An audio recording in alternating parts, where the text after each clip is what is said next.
The door didn't open slowly. It didn't creak with dramatic warning. It exploded inward. Gerald Hatch, the man who owned the banknote on Mara Ashcomb's land, who wore his Sunday coat on Mondays because he liked people to remember who had money, grabbed the doorframe with one thick hand and looked at the two figures standing on her porch like they were stray dogs he intended to kick off his property. "You let that man sleep under your roof?" His voice was loud enough that the hired hand 3 fields over could have heard it. "A vagrant and his brat? On your land?" He turned to the small crowd gathered on the frozen road behind him, 4, 5 neighbors, and he laughed. Not a real laugh. The kind men use when they want other people to feel small. "I'll have every soul in this county know what kind of woman you've become, Mara." And Mara Ashcombe, 41 years old, frost on her coat collar, hands cracked from a season of work, stood in her own doorway and said nothing, because she was deciding something. But if you've ever had to choose between what's safe and what's right, if you've ever stood in a doorway while someone tried to make that choice for you, then you already understand what this story is about. Stay with me, because it gets harder before it gets better. If you're new here, hit that subscribe button and come along. This is the kind of story I don't want you to miss. Drop your city or country in the comments below so I can see just how far this story travels.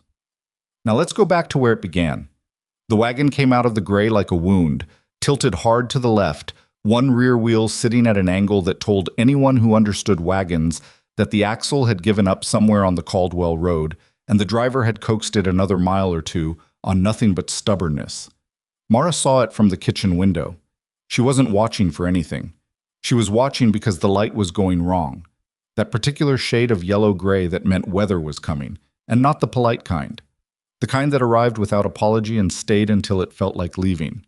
She watched the wagon slow, watched it stop at the edge of her property line, not in front of her gate, but before it, which she noticed, because most men who came to her door drove straight to it, like the land between the road and her porch was already theirs to cross. The man who climbed down was tall and moved like someone whose back had made a complaint that morning and not yet been heard. He lifted a child down after him, a girl, small, wrapped in a coat that was good once and had been repaired several times since. He set her on the ground and held her hand, and they walked to the gate together. He stopped there. He didn't open it. He waited. Mara set down her cup. She pulled on her barn coat, the ugly one, not that she had a better one, and she went to the door. She did not open it immediately.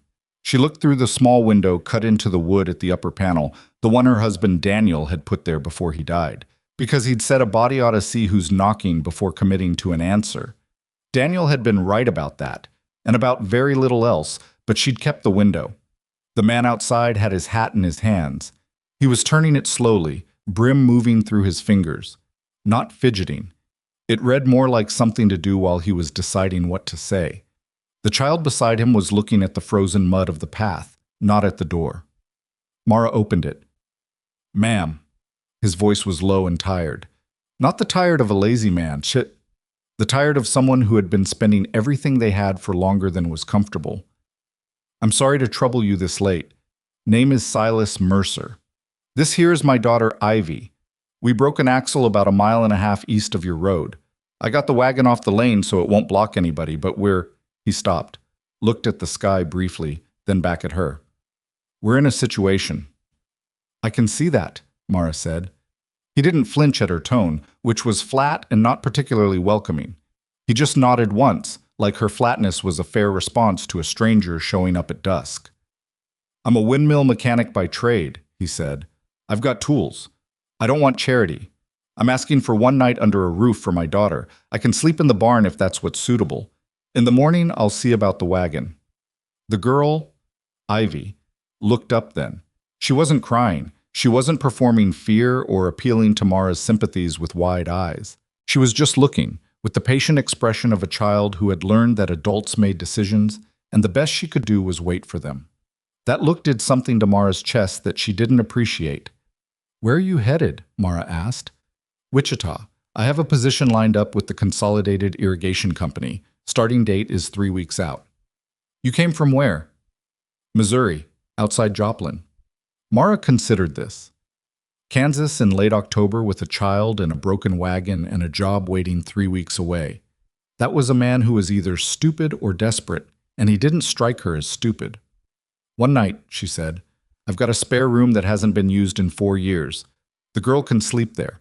There's a cot in the tack room, clean, and you can use that." She stepped back from the door. "I'll heat up what's left from supper, but I won't be making anything new." "That's more than fair," Silas said. "Thank you, ma'am." "Don't thank me yet," Mara said. "I've got rules."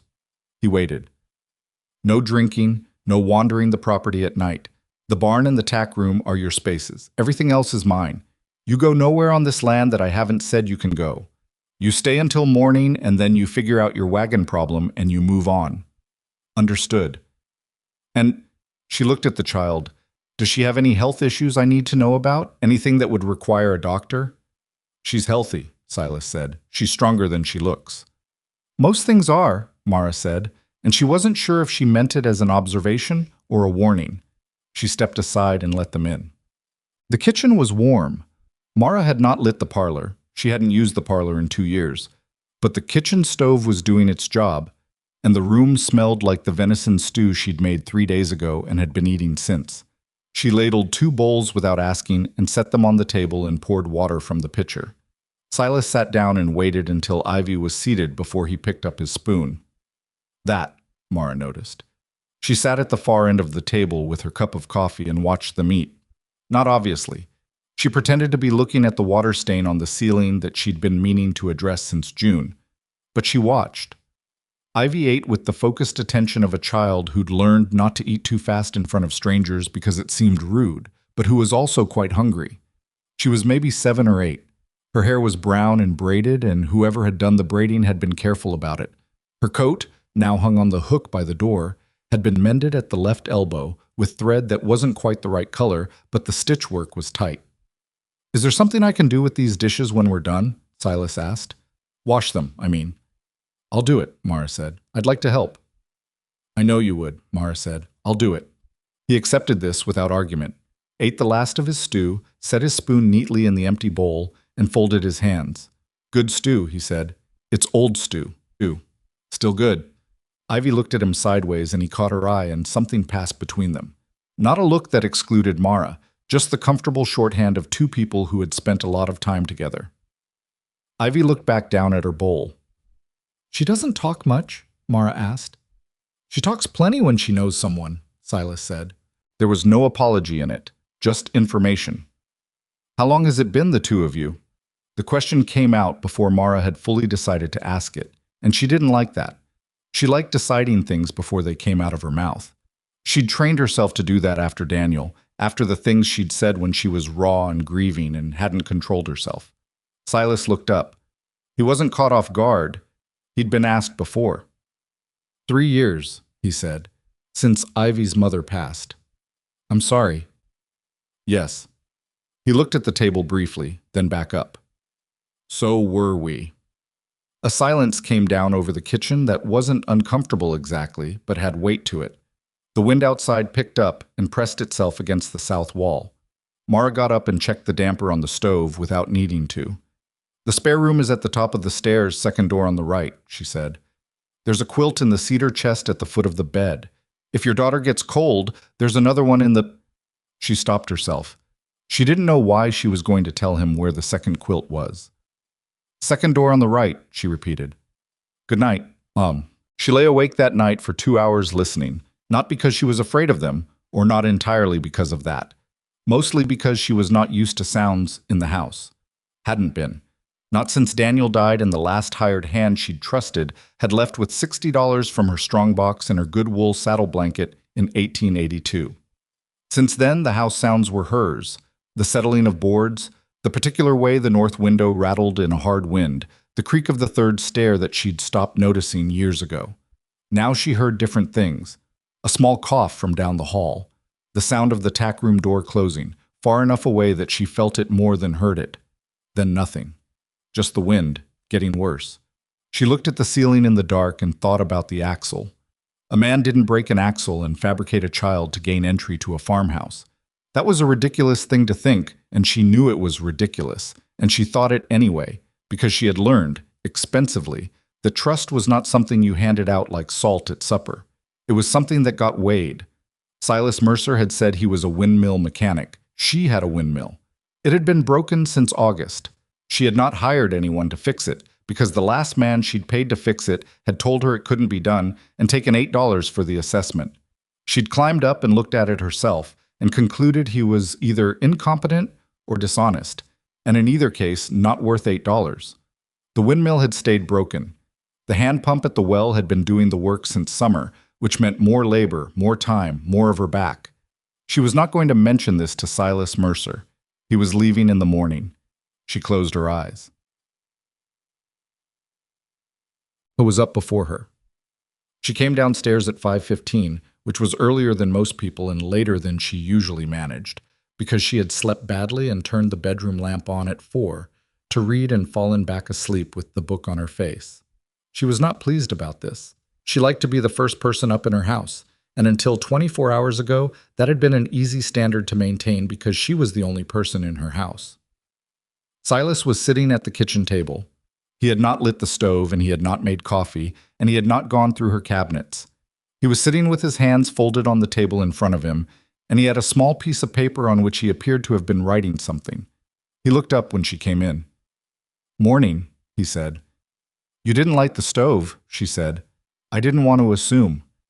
She moved past him to the stove, crouched, opened the firebox, checked what was in it. She built the fire back up with the ease of someone who had done it so many times the motion was barely conscious. "What are you writing?" she asked. He turned the paper so she could see it from across the kitchen if she wanted to, without making her come to him. A list of figures, measurements, by the look of them. "I walked out to the wagon last night," he said. "Early this morning." "You walked a mile and a half in the dark." "I had a lamp. I wanted to look at the axle." He paused. "I can fix it. I've got what I need in the toolbox. It'll take me most of the day." "Most of the day." "You'll need somewhere to work," Mara said. "Yes, ma'am." "The wagon's too far to haul here on foot." "I'll walk back and forth." She said nothing for a moment. She set the coffee pot on the stove and straightened up. Her back registered its objection, the way it had been doing since she turned 38. She ignored it the way she'd been ignoring it since 38. "There's a flat spot near the old equipment shed," she said carefully. "If you could move the wagon here, I've got the draft horse. She could pull. You'd have shelter working on it. You'd only have to make one trip." Silas looked at her. There was something in his expression she couldn't quite name. Not surprise exactly, more like he was adjusting an expectation. "That would help," he said. "Thank you." "Don't thank me. If you're working on my property, I'd rather have you doing it where I can see it." It wasn't kind the way she said it. She knew it wasn't kind. But it was honest, and that felt like more than she owed him, so she let it stand. Ivy appeared at the bottom of the stairs just then, still in her nightclothes but with her boots on, which Mara thought was practical. She was carrying something in her left hand, small, metal, that she tucked quickly into her coat pocket when she noticed Mara looking. "Good morning," the child said. It was the first time she'd spoken to Mara directly. "Good morning," Mara said. "Are you hungry?" A pause. Then, "Yes, please." "Oats. I've got dried apple. No butter until the next town delivery." "Oats is fine," Ivy said. "I like oats." Whether or not this was true, Mara couldn't say, but she found herself moving to the pantry without having decided to. The axle repair took all of that day and into the next morning. This was not, Silas explained, because he was slower than estimated. It was because when he got the wagon jacked up and the wheel off, he found the axle damage was not just the break point, but also a crack further up the shaft that would have gone unnoticed and failed spectacularly somewhere on the open prairie. He fixed both. He showed Mara the crack so she could see what he was talking about, crouching beside the wheel and pointing with one grease-blackened finger at the hairline split in the iron. "If I'd just patched the brake," he said, "another 50 miles and this would have gone. Middle of nowhere, weather coming in." Mara crouched beside him and looked at the crack. It was there. She could see it. "How much do you charge for this kind of work?" she asked. "I told you I'm not charging you." "I'm asking what your rate would be if you were charging." He thought about it. $4 for the axle work, 2 more for the secondary repair, 6 total. "You've spent 2 days on it." "That's what it's worth," he said. "Not more." She stood up. Her back made its familiar complaint, and she pressed one hand into her lower spine briefly without thinking. and she caught Silas watching her do it, and she moved her hand away. "I should be able to drive it out tomorrow morning," he said. He went back to the wagon, crouched beneath it again. From where she stood, Mara could see the windmill at the north end of the property. Still, the wheel turning about a quarter of what it should, which meant the gearbox was fouled or the brake hadn't released properly. She'd gone back and forth on her diagnosis and hadn't landed firmly on either. She did not ask him about it. She went back inside. Nate? That night, a temperature drop came through that turned everything that was wet into everything that was glass. The wagon ruts in the yard became treacherous. The path to the barn required walking with deliberate care. The road east, the Caldwell Road, the road Silas needed to use, became, as Mara confirmed by walking to the end of her property line in the gray morning light, a skating rink for a quarter-mile in both directions where the drainage was poor and the water had sheeted across the track and frozen. She stood at the end of her lane and looked at it and said a word she didn't normally say out loud, and then she turned and walked back. Silas was in the yard when she got back, had clearly been watching her walk out and back. He read something in her face before she said anything. "Road's out?" he asked. "Quarter-mile of ice. Horse couldn't manage it without injury, and the wagon would slide off into the ditch before you made 50 feet. He looked out toward the road, though he couldn't see it from here. "How long?" he said. "Depends on the temperature. If it gets above freezing today, 2 days. If it stays cold..." She looked at the sky. The sky gave her the answer she didn't want. Longer. Silas turned back to her. His jaw was set in the way of a man doing arithmetic he doesn't like the outcome of. "I'll stay out of your way," he said. "I'll find things to do." "You don't need to. I know I don't need to." He said it without heat. "But I'm not the kind of man who sits in a corner and waits to be a burden." Mara looked at him for a moment. Then she looked past him at the windmill. She told herself she wasn't going to ask. "My windmill's been down since August," she said. "If you want something to do." He turned and looked at it, stood there for a moment with his hands in his coat pockets. "What's it doing?" he asked. "Quarter turn. I think the brake's stuck or the gearbox is fouled. I haven't been able to get up there to look properly. My ladder's not long enough to get past the third platform. I've got a better ladder in the wagon." He was already walking toward it. "Let me see what you've got." Well, he spent 4 hours on that windmill. Mara knew it was 4 hours because she tracked it, not by clock, but by the progress of the light, and the 3 times she walked to the window and looked out and saw him still up there, a dark figure against the gray sky, working at something with the patience of someone who understood that hurrying mechanical problems made them worse. Ivy spent the morning at the kitchen table. She had her coat folded in her lap, and she was working on something. Mara couldn't see what from across the room, with a small tool and quiet concentration. "What are you doing?" Mara asked eventually. Ivy looked up. She hesitated, then opened her hand. In it was the small metal object Mara had noticed before. A silver spoon, small, with a decorated handle. Ivy had been polishing it with a corner of cloth. "It was my mother's," Ivy said. "It's nice. Papa says I should keep it put away so I don't lose it." Ivy turned it over in her fingers. "But I like to look at it sometimes." Mara stood at the counter and didn't say anything for a moment. "Where are you keeping it?" she asked. "In my boot." Ivy glanced up, brief. "So nobody takes it." Mara absorbed this.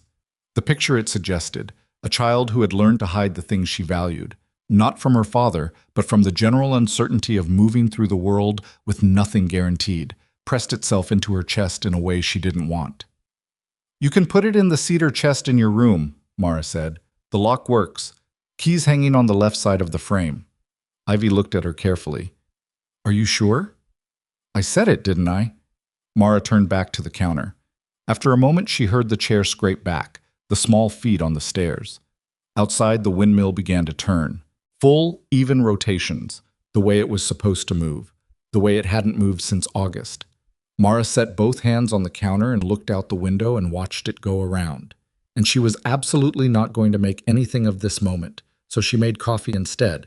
And when Silas came in 15 minutes later with oil on his hands and cold in his coat, she poured him a cup without asking and set it on the table. He looked at it. "Thank you," he said. She didn't answer because she was looking out the window at the windmill, still turning. The road stayed frozen for 6 more days. The windmill kept turning for 3 days before the next problem showed itself. Mara had known it was coming.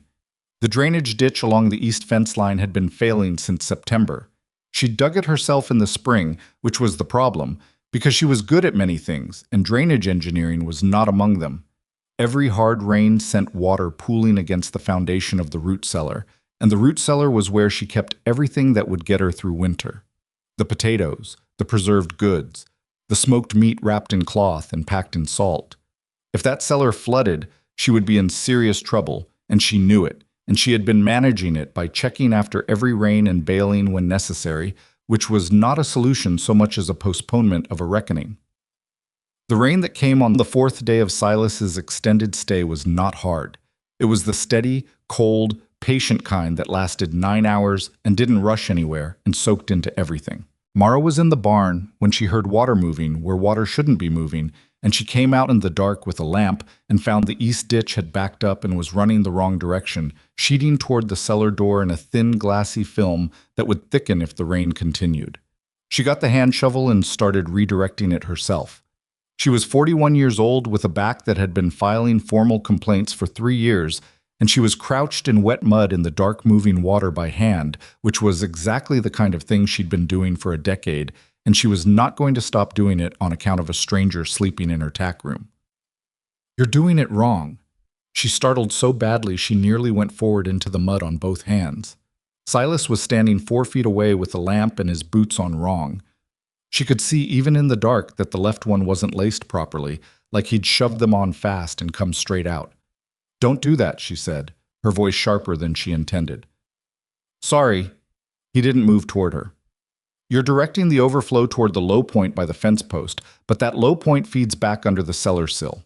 You'd need to cut a secondary channel angled northeast, about 12 feet, to get it past the property slope." She looked at him. "How do you know where my property slope goes?" she said. "It's dark. I walked it yesterday afternoon." He held up the lamp a little.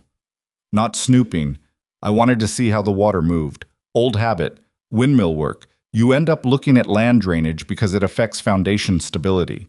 Mara straightened up. Her knees told her about it. "Show me the northeast channel," she said. He handed her the lamp and crouched down where she'd been crouching, and she held the light while he used the hand shovel. Her hand shovel, which he picked up without asking, which she noticed, to cut a fast preliminary line in the mud. "Here," he said. "You see the angle?" "I see it." "If you've got a spade something wider, I can open this up enough tonight that the rain won't reach the door. But it's a temporary fix. The whole ditch needs regrading. East end is too flat. Water doesn't have enough incentive to move." "Water doesn't have incentive," Mara said. "It has gravity." "Exactly. And right now gravity's working against you." He looked up at her. There was mud on his left cheek already. "Do you want the temporary fix tonight, or do you want to bail the cellar?" She got him the spade. They worked for an hour and 40 minutes in the rain. He dug and she held the lamp and directed where it was useful to direct. And when the main channel was open, he showed her the secondary cut that would keep overflow from reversing, and then he packed the redirect with a combination of dirt and stones pulled from the fence line base, which he seemed to know how to do in a way that would hold better than dirt alone. When it was done, the water was moving northeast, away from the cellar door, finding its way to the low pasture where it belonged. Mara checked the cellar, dry. The edge of the sill was damp, but nothing had come in. She stood up and looked at him. He was soaked through the shoulders, mud on both forearms, and he was looking at the drainage channel with the expression of a man reviewing his own work and finding one thing he'd do differently next time. "Thank you," she said. It came out like something she'd had to manufacture, not because she wasn't grateful, but because she wasn't used to the word being directed outward. It usually lived in her head, applied to rain that came at the right time, or to the horse who hadn't thrown a shoe that season, not to people. "I'll regrade the whole ditch when the ground softens," he said, "if the weather allows." "You might be gone by then." He looked at her briefly. "Might be," he said. "What?" The neighbor who came first was Ruth Ellenbeck, from the farm 3/4 of a mile south, who had 2 grown sons and a husband who managed to be busy whenever there was unpleasant conversation to be had. Ruth came on the 5th morning with a jar of apple preserves that was clearly a social entrance fee rather than a gift, and she stood in Mara's kitchen and looked at Silas's coat hanging by the door. He was outside with Ivy, showing her something in the equipment shed. And she didn't say what she was thinking right away, because Ruth Ellenbeck was not a blunt woman. She was a patient one, which was sometimes worse. "The roads are still bad," she said. "They are," Mara said. "Both ways, from what I can tell." "From what I can tell, too." Ruth set the preserves on the counter and folded her hands. She had the look of a woman arranging words. "People are talking," she said. "People always are," Mara said. "It's what they do between planting and harvest." "Mara," Ruth's voice dropped the pleasantness a register. "A man you don't know, sleeping on your property. Your nearest neighbors are 3/4 of a mile off and the roads are frozen. Do you see how that looks?" "I see how you've decided it looks. I'm trying to look out for you. I know you think you are." Mara poured coffee because her hands needed something to do, and because if she wasn't pouring coffee, she might say something that ended a 20-year acquaintance. "He's a windmill mechanic with a daughter. His axle broke. The road is ice. He has fixed my windmill, which has been broken since August, and last night he helped me redirect the east drainage ditch so my cellar didn't flood." She set the coffee pot down. "What exactly is it that you think I should have done instead?" Ruth was quiet for a moment. "I just think you should be careful." "I've been careful for 10 years, Mara said. "It's a real full life." That landed, and she knew it landed, and she was not sorry about it in the moment and would be slightly sorry about it later. Ruth picked up her apple preserves and set them back down, as if she couldn't decide whether they were still a gesture of goodwill. She left them on the counter. "His name?" she said. "Silas Mercer." "Where from?" "Missouri, Joplin area." Ruth nodded slowly, the way people nod when they're filing information. "You be careful," she said again, as if repeating it might accomplish something the first instance hadn't. Then she left.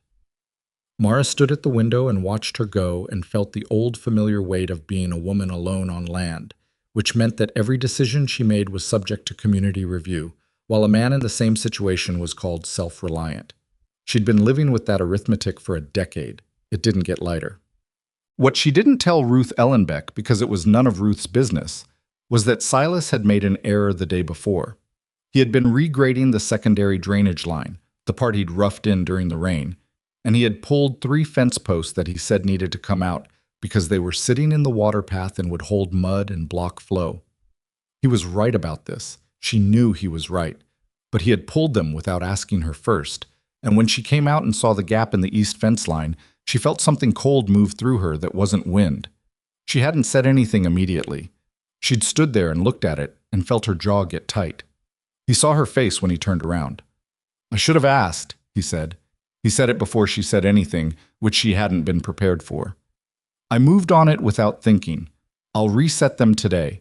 I can anchor them deeper than they were, which will actually be better, but I should have told you what I was planning to do." She looked at him. "Yes," she said. "You should have." "I'm sorry." She didn't have a prepared response to that. She'd expected him to explain himself, to tell her the fence post needed to come out and lay out the engineering logic and essentially be right at her in a way that made her feel she was the unreasonable one. Daniel had done that. The hired hand who'd robbed her had done a lighter version of it, charming and reasonable every time she'd questioned something, right up until the moment the strongbox was empty. Silas just said he was sorry and meant it to be sufficient because he thought it should be. "Don't pull anything else without telling me first," she said. "I won't."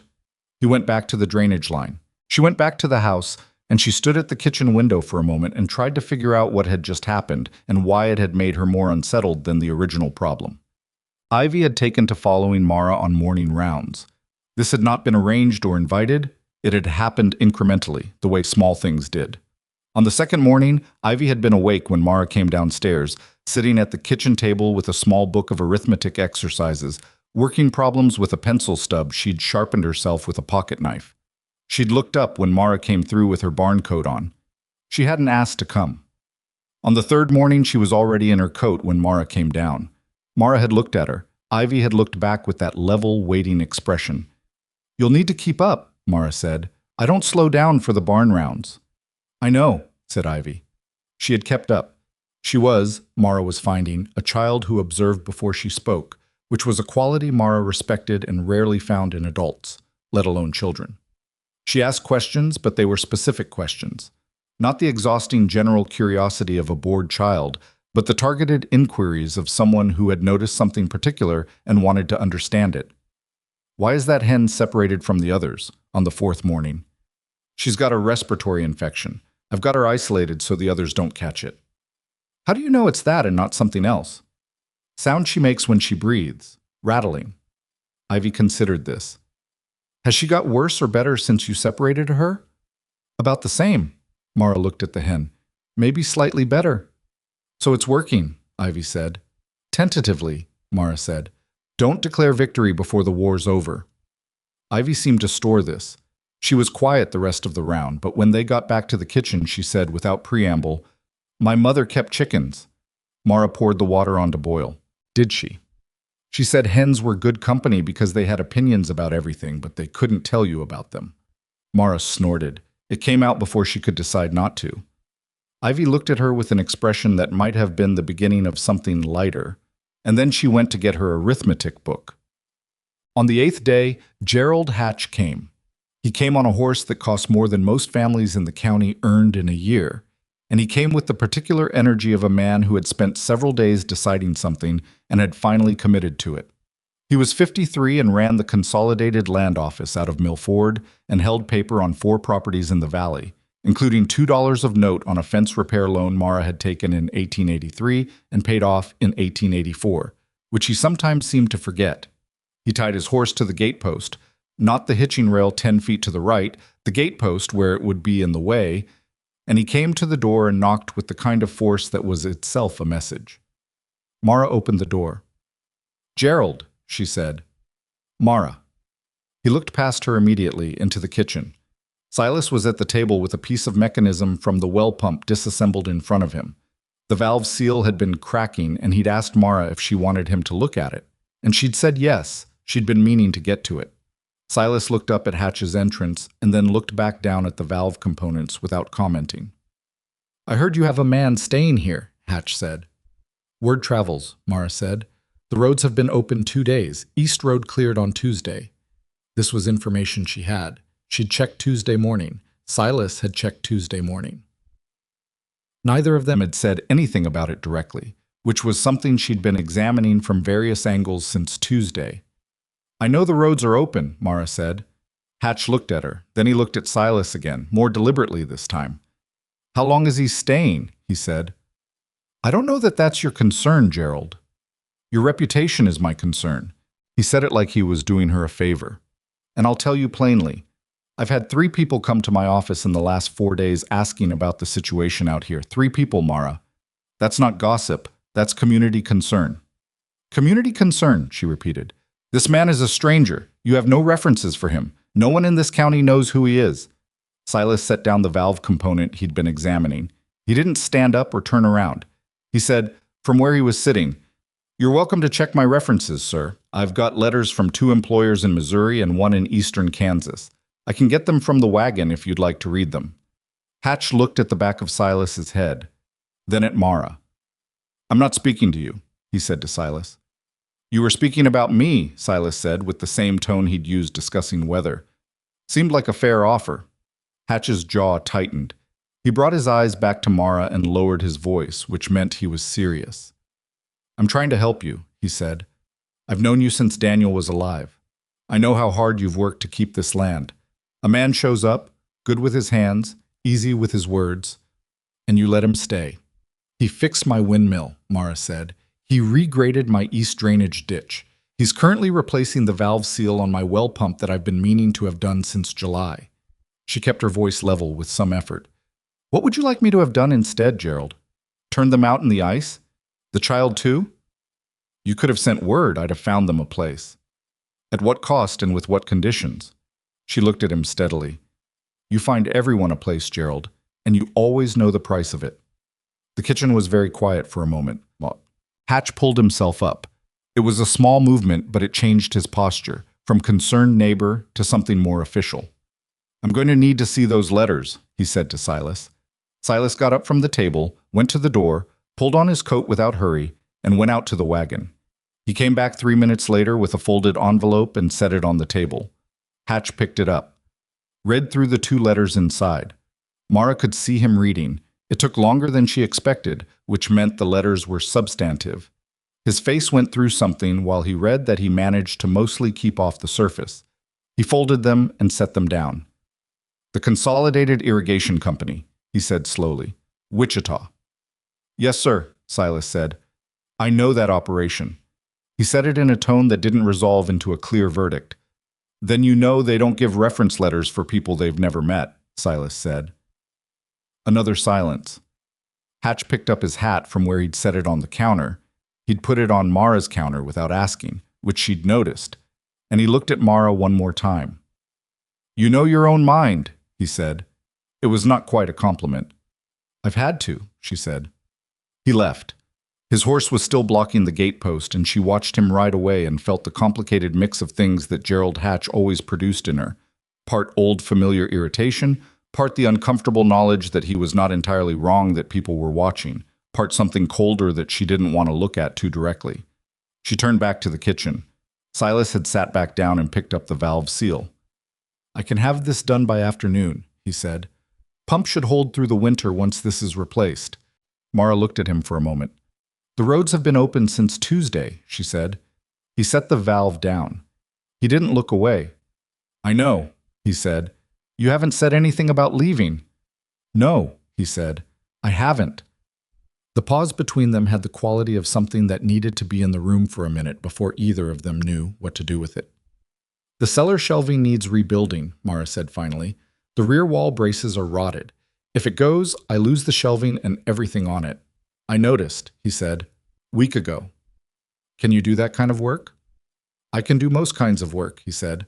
"I'm not a carpenter, but I know enough." "It's not a small job." "No," he agreed. She looked at the wall past his shoulder. Outside, she could hear Ivy in the yard.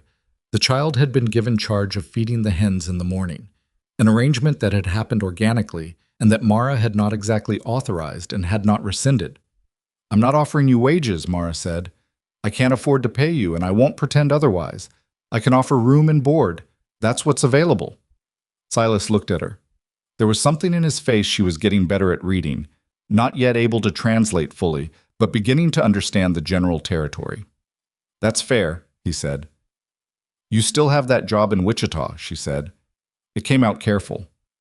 "Start date's 3 weeks out," he said. "I've still got time." 3 weeks.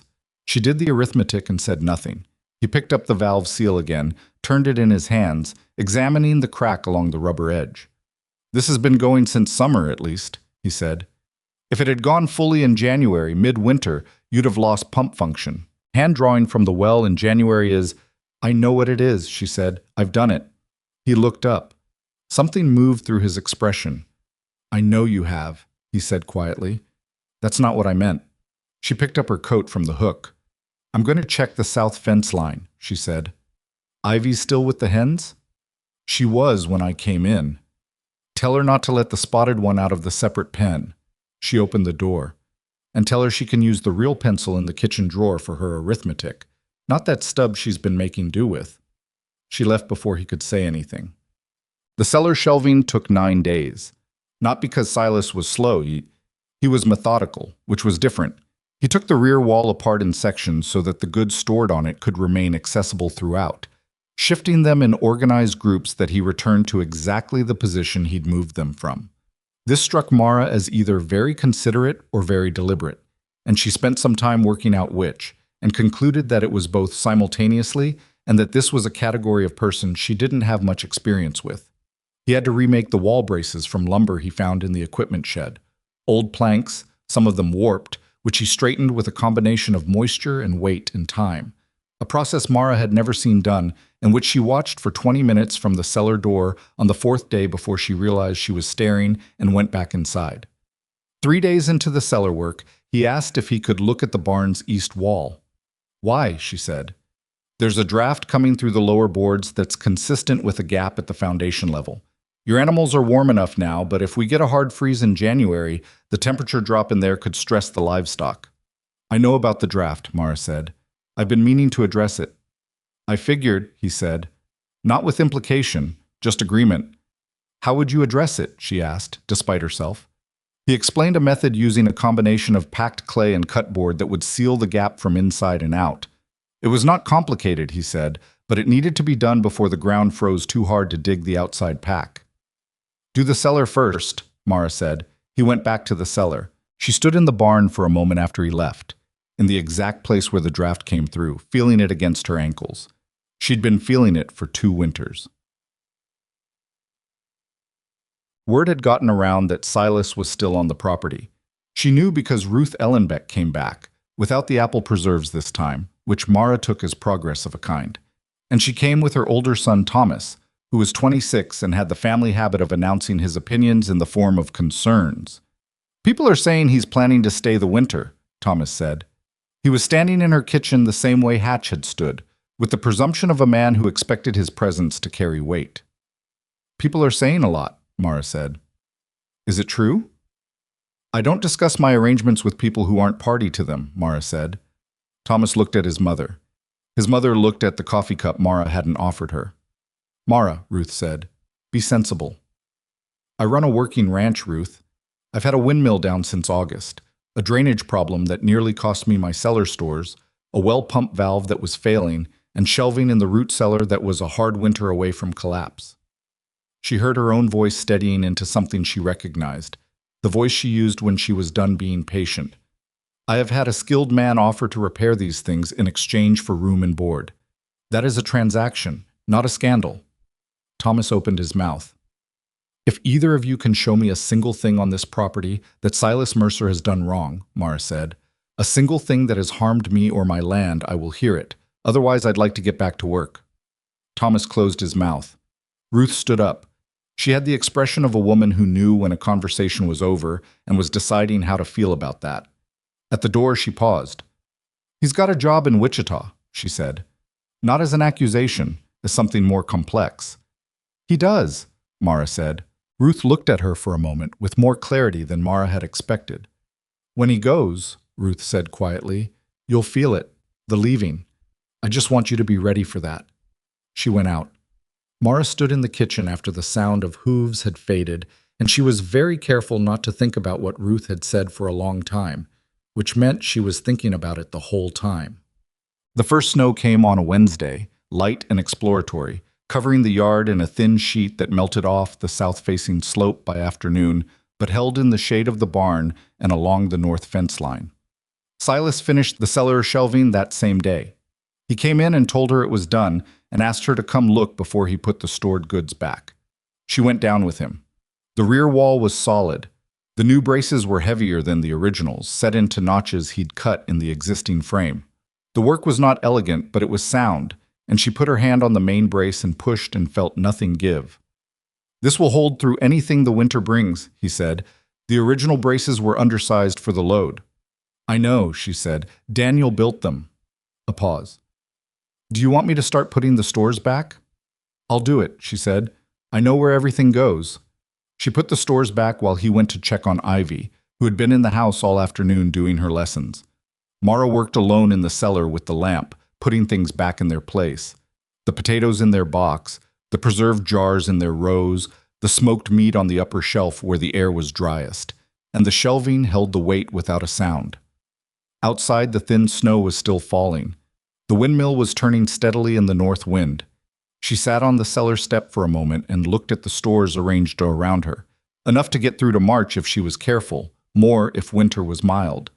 And she thought about Ruth Ellenbeck's parting words, and she thought about the job in Wichita that was now less than 2 weeks away. And she thought about the draft in the barn wall that Silas hadn't fixed yet because she'd told him to do the cellar first. Then she got up and blew out the lamp and climbed the stairs and went to find him, because she had a decision forming in her chest that wasn't fully shaped yet but was getting there, and she wanted to see his face while she was working it out. She found him in the barn. I was doing the thing she hadn't asked him to do yet. The east wall, the draft, crouched at the base of the boards with a lamp angled low and his hand flat against the gap where cold air moved through in a steady, invisible stream. He hadn't started the repair. He was just looking at it, the way she'd watched him look at the windmill and the drainage ditch and the cellar wall, with the particular attention of someone who understood that a problem examined correctly was already half solved. He heard her come in and turned. I haven't touched anything, he said. I can see that. I just wanted to look at it while there was still light. She came to stand beside him and looked at the gap herself. From this close, she could feel the cold threading through. Not dramatic, not the kind of draft that hit you in the face, but the persistent low-level kind that over a January night would drop the barn temperature by 10 degrees more than it needed to drop. How would you seal it from the outside, she said. He explained it again with more detail than the first time. The clay pack needed to go in wet and be tamped down in layers, not pushed in as one mass, because one mass would crack when it dried and the crack would reopen the gap. The board cut on the inside needed to be angled so water that got past the clay would run down and away from the base log rather than pooling against it. If you seal it wrong, he said, you trap moisture. Then you've got rot and you're worse off than the draft. When does the ground freeze too hard to dig the outside pack? She asked. He looked at the sky through the barn door. The thin snow had stopped, but the light had gone flat and gray in the way that meant the temperature was thinking about dropping. Week, he said. Maybe less. Mara looked at the east wall. She looked at Silas. She looked at the decision that had been forming in her chest since she sat on the cellar step. The Wichita job, she said. He went still. What's the start date exactly? November 14th, he said. She knew what date it was. It was the 1st of November. 2 weeks, she said. Yes. She turned and looked out the barn door at the yard, at the windmill turning in the gray light, at the fence line where he'd reset the posts deeper than they'd been. The east drainage ditch was invisible from here, but she knew where it ran, and she knew it was right now, moving water the direction water was supposed to move. If you leave in 2 weeks, she said, the barn wall won't be done. The ground will have frozen. No, he said, it won't be done. And the willow breaks I mentioned, the snow fence along the north pasture. She hadn't actually mentioned it to him. She'd mentioned it to herself, standing at the north fence 2 days ago, thinking about the way the wind came across the open flat in January and stripped the heat from everything in its path. I've been thinking about planting a willow line for windbreak. I read about it. Takes some planning to get the spacing right. It does, he said carefully. You'd want to do the initial planting before deep freeze so the roots have any chance of taking. So that also won't happen, she said, if you leave in 2 weeks. The barn was very quiet. One of the horses shifted in its stall. The lamp between them made a small warm circle that didn't reach the walls. Mara, he said. Her name, just that, and it had the quality of a man choosing words slowly. I'm not asking you to stay, she said. I want to be clear about that. I'm laying out facts. I understand. The job in Wichita is steady work, winter wages. You'd have a place for you and Ivy and income until spring. Yes. That's not nothing. No, he said. It's not nothing. She finally looked at him. He was looking back at her, and his face was doing the thing she'd been learning to read. That interior calculation, the thing behind his eyes that wasn't cold but wasn't easy either. What would they pay you? She asked. He told her. It was a fair wage, better than fair for winter work, which was usually sparse. She nodded once and turned back toward the house. Get the barn wall done before the ground freezes, she said. Whatever else happens after that, I don't want that draft going into January. She heard him say something behind her, but the wind took it. She kept walking. She didn't sleep that night. Not for any dramatic reason. She lay in the dark, and her mind simply declined to stop working, turning over the arithmetic of the situation, the way she turned over hard ground before planting. Facts on one side and something less quantifiable on the other, and the two refusing to balance. He had 2 weeks. He had a job. He had a daughter who deserved a stable winter and regular meals, and a father who wasn't scraping for work on a frontier property owned by a woman who had very pointedly told him she wasn't offering wages. She had a ranch that was, for the first time in 2 years, functioning. The windmill turned. The cellar would hold. The shelving was solid. The drainage worked. These were real things. She could measure them. What she could not measure, and what she kept turning over anyway, was the quality of the silence in the house since they'd been here. It was a different silence than before. Not emptier, but the opposite, which didn't make logical sense and was therefore suspicious. She didn't trust feelings that didn't make logical sense. She'd had feelings that didn't make logical sense about Daniel, and look where that had taken her. She got up at 4 and went downstairs and made coffee and stood at the window with it and looked at the dark yard. The windmill was still turning. She could hear it, faint, the particular rhythm she'd memorized in the first week after Silas fixed it, because after months of silence it had seemed almost louder than something mechanical should be. She'd gotten used to it now. It had become part of the sound of the property, like the boards settling and the north windows rattle. She was thinking about that, about getting used to sounds, when she heard Ivy cough upstairs. It was a dry cough, brief, the kind that could be nothing. She stood still and listened. Another one, 6 seconds later. Then quiet. She set down her coffee cup and went upstairs. The door to the spare room was not fully closed. She pushed it open 2 inches and looked in. Ivy was on her side, the quilt pulled to her chin, apparently asleep. The cough didn't repeat. Mara stood in the doorway for longer than she needed to. The cedar chest at the foot of the bed was closed. The key was hanging on the left side of the frame, where Mara had told Ivy to put it. The small silver spoon was in there, presumably, locked away safe. She pulled the door back to where it had been and went downstairs. In the morning, she asked Silas about the cough. "She gets them," he said. He was at the table with his coffee, not eating yet. He never ate until she'd eaten, which she'd noticed and never commented on. In the cold months, it's not... She's had it looked at. A doctor in Joplin, 2 years ago. He said her lungs run a little reactive in cold air, told us to keep her warm and dry, and it doesn't develop into anything. Has it? Developed, in the past. Once. The first winter after her mother died. He set his cup down. We were in a boarding house, drafty. It went into her chest. She was sick for 3 weeks. He said it flat, but she could hear what the 3 weeks had cost him. Since then, I've been careful about where we stay in winter. Mara looked at him. She's been in a warm room, she said. The spare room holds heat well. I know, he said. She's been better here than she's been in 2 winters. The statement arrived, and neither of them did anything with it for a moment. I'll make a chest rub, Mara said. Camphor and lard. My mother used it. It's not medicine, but it helps. He looked up. Thank you. She went to the pantry before he could say anything else. He sealed the barn wall in 3 days. The outside pack he did in layers, exactly as he'd described, tamping each one down with a piece of flatboard before adding the next. The inside cut was angled at 5 degrees. He measured it with a small level he produced from his toolbox, the kind of tool Mara associated with men who'd been taught by someone who knew what they were doing. He fit the board tight to the angle and pegged it with cut nails rather than the wire staples the previous boards used. When he was done, he pressed his hand flat against the base of the wall, same as he'd done the first time, checking. Try it, he said. Mara put her hand where his had been. Nothing. Not the draft, not the thin cold threading through, just the board, solid and sealed. How long will the clay pack hold, she said. If the board is doing its job indefinitely, if the board shifts, you repack the clay. Takes 20 minutes. She stood up. Her back made its complaint, and this time she didn't suppress the hand pressed against it, because they were far enough into this arrangement that trying to appear unbothered seemed beside the point. He noticed but didn't remark on it, which she was beginning to recognize as his consistent approach to her.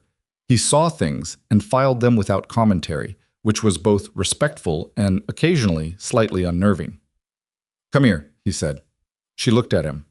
He crossed to the workbench along the north wall and pulled something out from under it. A flat wooden box, maybe 18 inches long, that hadn't been there before. He set it on the bench and opened it. Inside were 6 wooden shims of graduating thickness, cut clean, sanded on the flat face. For your back, he said. The stool in the kitchen sits 3/4 of an inch too low for your height. I noticed you adjust every time you sit down. You brace your lower back against the back rail, which just compresses it more. These go under the stool legs. 1/2-inch raise should be enough. She looked at the shims, then at him.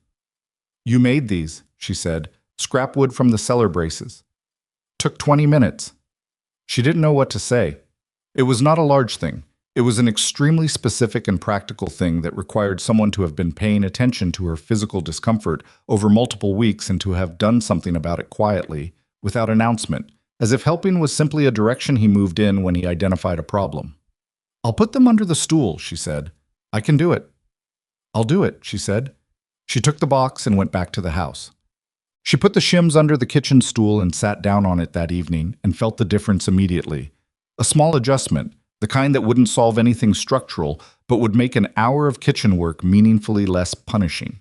She sat there for a moment before she started on supper and did not think about what the shims meant, or why he had made them, or what kind of person noticed that kind of detail and acted on it without being asked. She thought about the willow brake instead. She'd been reading about it. She had 3 agricultural pamphlets, 2 from the Kansas Agricultural College, and 1 from a publication out of Nebraska, that discussed snow fence planting in the northern prairie context. The willow method was not standard. Most of the county used board fences if they used anything, but board fences were expensive and needed maintenance, and the willows, once established, would do the job for 30 years and grow back if they were damaged. The issue was spacing, and the issue was getting the initial cuttings into the ground before hard freeze, and the issue was that she didn't know enough about willow root behavior in Kansas clay soil to be confident she was doing it right. She pulled the pamphlets out after supper, when Ivy had gone up to do her evening reading and Silas was cleaning his tools at the bench by the back door. She spread them on the kitchen table and looked at the planting diagrams. The Nebraska study says 6 feet between cuttings, she said. To no one in particular, or so it could have been interpreted. She heard him set down a tool. For windbreak, he said. For snow fence, north pasture. I've been thinking about it since last January when I lost 3 days to drifting that blocked the north access. He came to the table. He stood across from her and looked at the pamphlet diagram without touching it. 6 feet is for Nebraska clay, he said. Kansas soil has more sand component in most valleys. The roots spread faster laterally. You could go 8 feet and get the same coverage in 2 seasons. How do you know the soil composition here? I dug the drainage redirect, he said, and the cellar brace footings. I've got a rough sense. He studied the diagram. You'd want a double row, staggered. Single row loses effectiveness when the leading trees take damage. Storm comes through, knocks out 3 in the front line, you've got a gap. She looked at the diagram. She hadn't seen the double row recommendation anywhere in the pamphlets. Where did you learn that? She said. A man I worked for in eastern Kansas. He'd put in a double row willow brake in '79, and it held through the blizzard of '81. His neighbors lost buildings. His barn was fine. Mara looked at the north pasture through the dark window, though she couldn't see it. She knew the line of it, where the ground was flat and exposed, where the wind came across with nothing to stop it. I'd need cuttings, she said. There's a willow stand along the creek bed, south property. I could cut stems from those. They'd take best if you put them in within 24 hours of cutting, he said, and you'd want to do it in the next few days. Ground's still workable. She looked at the calendar on the kitchen wall. November 7th.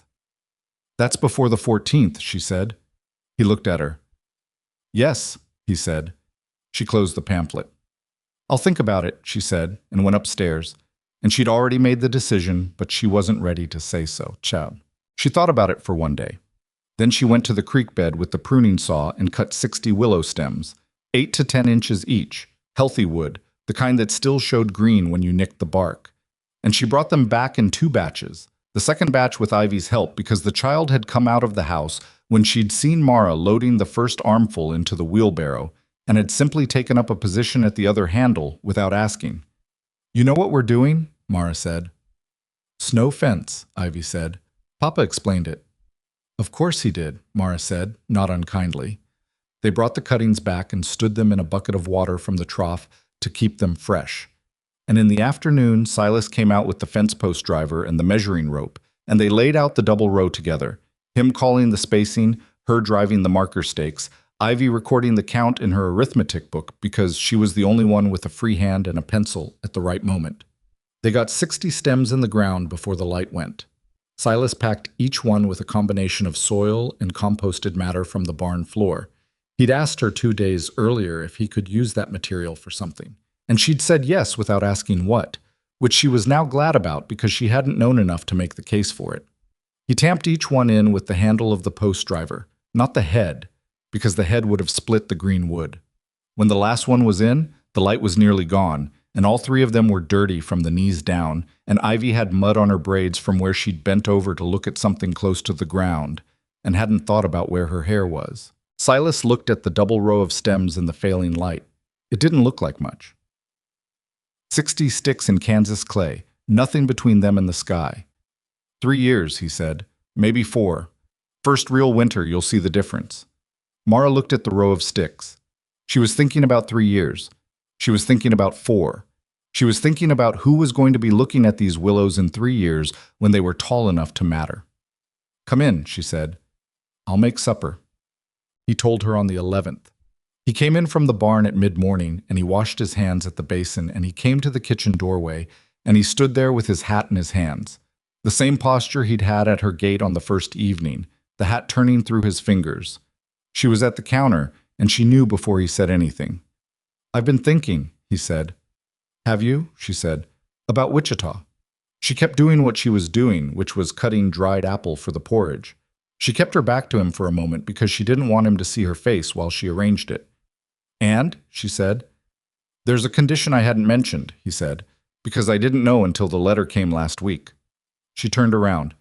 He reached into his coat and took out a letter, unfolded it on the kitchen table. She came to look at it.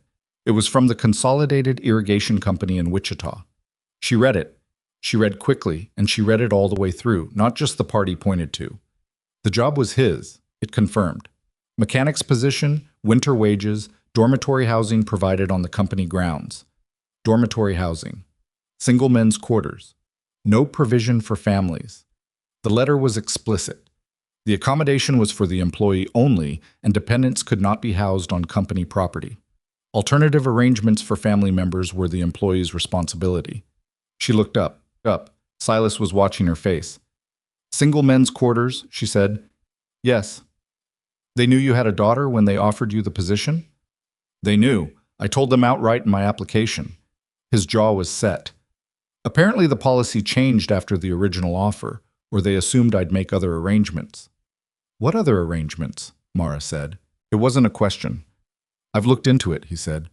"There's a boarding house in Wichita that takes women and children. It's $7 a month." He paused. "I'd be in the dormitory. Ivy would be in a boarding house. We'd see each other on Sundays if the work schedule allowed." The kitchen was very quiet. "She's 8 years old," Mara said. "I know how old she is," he said quietly. "She'd be alone in a boarding house in a city she's never been to, with people she doesn't know, while you're a dormitory and a work schedule away." She heard her voice getting harder than she intended and pulled it back. "For the whole winter." "I know what it is," he said. "So you'd take the job." He looked at the letter on her table. "I don't know," he said. "What would the wages cover after the boarding house rent?" He told her. It was less impressive when you subtracted $7 a month for a room Ivy would be in alone. "She'd be safe," he said. "The boarding house comes recommended. Mrs. Colton, the woman who runs it. She's supposed to be decent." "She's supposed to be," Mara said. He looked at her.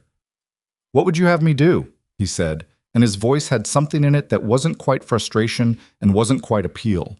Something in the middle, the voice of a man who had been doing the right calculation for 11 days and kept getting an answer he didn't like. Mara looked at the letter. She looked at the window. She looked at the stool she was standing beside, her kitchen stool, sitting half an inch higher than it had been on the 1st of November. "The north barn access is still drifting badly in a hard wind," she said. "The willow break won't matter for 3 years. I need a better solution for this winter." He waited. "And the windmill needs winterizing before December. The oil in the gearbox goes viscous in hard freeze. You have to replace it with the lighter grade, otherwise the wheel breaks under load and you lose the pump function." "That's a 4-hour job," he said slowly. "I know what it is," she said. "And there's the north fence line. 2 posts are marginal. They'll go in a heavy snow load. I need to reset them before the ground's iron." He was looking at her now with the expression she'd been reading for 3 weeks, and she finally had the translation. "I'm not offering wages," she said. "I can't. What I can offer is room and board for both of you, through winter, same as before, in exchange for the work that needs doing." She paused. "Ivy stays in the spare room.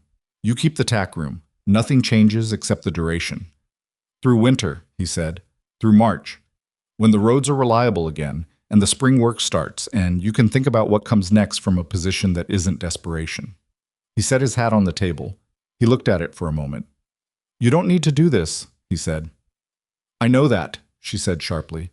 "I'm not doing it because I need to.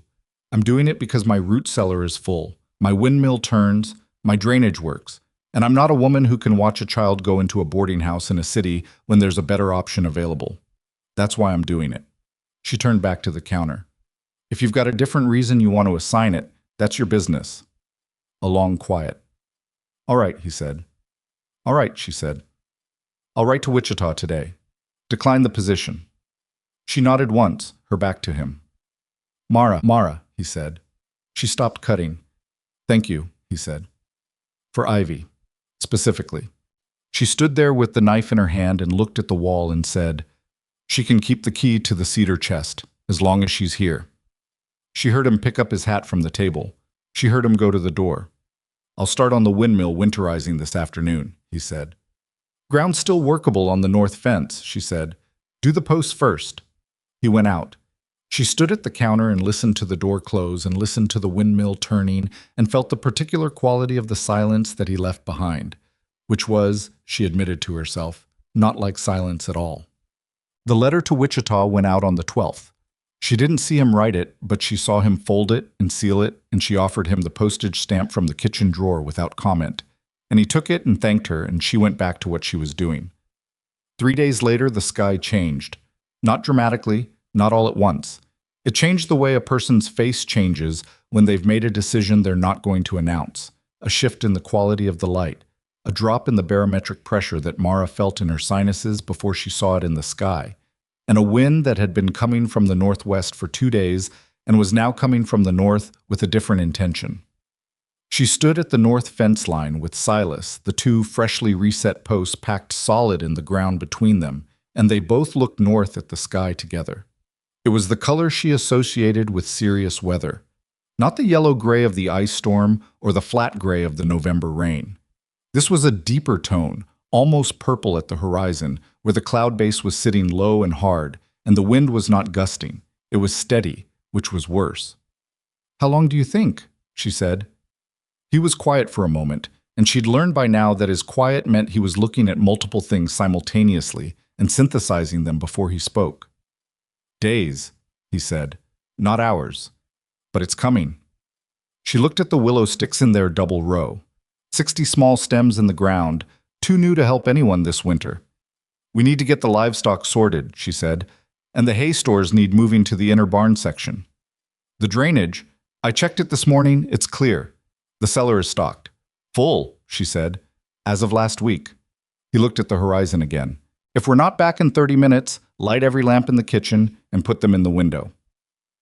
Ivy looked at her father. He looked back at her and nodded once. 30 minutes, Ivy said, and she went back upstairs without argument, which told Mara everything about how this child had been raised. The rope was 60 feet, not 50, and Mara knotted it to the porch post herself because she'd learned knot tying from her father, and she trusted her knots more than she trusted anyone else's in the dark. Silas took the free end and looped it twice around his wrist, and they went off the porch into the white together.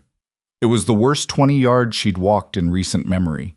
The wind was coming from the north-northwest, and it hit them the moment they cleared the lee of the house.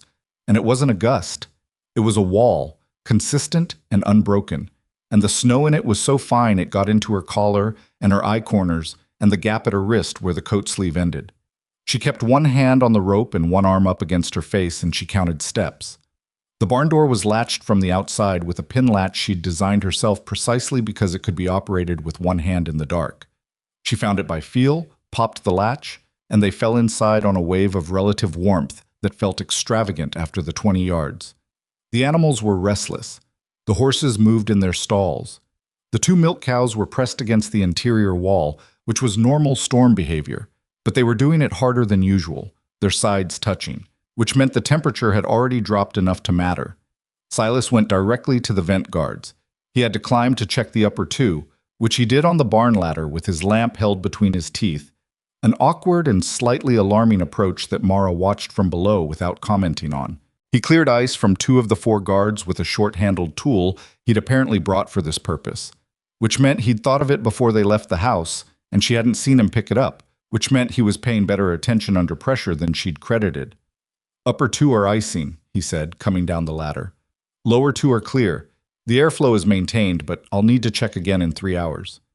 You're not going out again in 3 hours, she said. He looked at her. Then 4, he said. Silas. Mara. He said it the same way she'd said his name, same tone, which almost made her stop. If we lose the ventilation, we lose interior temperature. If we lose 10 degrees in here overnight, we could lose a calf. She hadn't told him about the calf. One of the cows was in late pregnancy. January, maybe February, she'd estimated, but the stress of the storm could accelerate things. She hadn't told him because she'd been managing her own concerns privately, as was her habit, but now the habit felt like an oversight. "She's close," he said, looking at the cow. "Maybe 6 weeks, maybe less." She watched the animal press harder against the wall. "Stress can bring it early." "Then I'll check the vents in 3 hours," he said, "from inside if the conditions make outside too dangerous. I can reach the lower guards from the interior without going on the roof." She looked at the cow, then at him, then at the barn wall, solid and sealed, not a thread of cold air coming through. 3 hours, she said. They were back in the house in 20 minutes. Ivy had not put lamps in the window. She'd respected the 30-minute instruction, which had 8 minutes left when they came in stomping snow off their boots. She was sitting at the kitchen table with her arithmetic book open, working problems by lamplight, with an expression of focused calm that Mara found, in that moment, remarkably steadying. "Both vents needed clearing," she reported to Ivy, as if the child had asked. Ivy nodded. "Are the animals all right?" "For now," Silas said. "Go to bed. I'll be up later." "Will you wake me if something happens?" He looked at her. "What would you do if I woke you?" Ivy considered this seriously. "Help," she said. "I'll wake you if I need help," he said. She closed her arithmetic book and went upstairs with the lamp, and the kitchen was darker without it. The second night of the storm was the worst one. The first night had been violent and disorienting, but there was still the sense of something peaking, something that might ease. The second night removed that comfort. The wind held its speed through midnight and held it through 3 in the morning and held it when Mara woke at 5 and went to the window and saw nothing but white and felt the house shaking in a way that wasn't structural. It was the pressure differential of wind across a solid object, physics making itself felt through pine boards and plaster. Silas had gone out twice in the night. She knew because she'd heard the door, heard the rope scrape along the porch rail both times, heard him come back in. She hadn't gotten up because he hadn't needed her to, and because there was a version of help that was simply staying out of the way of someone who knew what they were doing. He was at the kitchen stove at 5:15 when she came down, making coffee without having asked, which she had entirely stopped noticing as a transgression and had started interpreting as something else that she was not prepared to name. "Vents are holding," he said. "I packed additional insulation around the lower guard frames. There was wool batting in the equipment shed. It's working." "How's the cow?" "Unsettled, not in distress. I sat with her for an hour last night." She looked at him. He was tired. His eyes showed it in the way eyes showed tiredness when the person was too disciplined to let it reach their posture. "You sat with her," Mara said. "Animals calm when something is calm nearby," he said. "It's not complicated." She poured herself coffee from the pot he'd made and sat on her stool, her raised stool, the one with the shims under the legs, and looked at the window. "The roof," she said. "North slope. If the snow loading gets heavy enough." "I looked at it from the hayloft window at 2 in the morning," he said. "The pitch is steep enough that it's shedding. We had accumulation on the south slope, but that's lighter loading. I'll watch it." She turned and looked at him. "What did you not look at last night?" she said. He thought about it. Actually thought about it, which she appreciated. "The drainage redirect," he said. "If it's packed with drifting snow, it won't matter until the melt, but I should check the outflow point." "I'll do it," she said. "You don't—" "I know every inch of that drainage line," she said. "I dug the first version myself. I'll check it when the wind drops enough to see." He accepted this. She accepted his acceptance. This was how they had been working for 6 weeks now. Not without friction, not perfectly, but with a kind of negotiated efficiency that had developed organically and that she'd stopped trying to examine too closely because examining it made her aware of how much she'd come to rely on it. The knock came on the second afternoon of the storm, and it was so unexpected that Mara stood in the kitchen for 2 full seconds before her legs moved toward the door. On the porch, barely visible through the blowing snow, were 2 figures, one large, one small. She opened the door and Thomas Ellenbeck half fell inside, and with him was a boy of maybe 10 that she didn't recognize.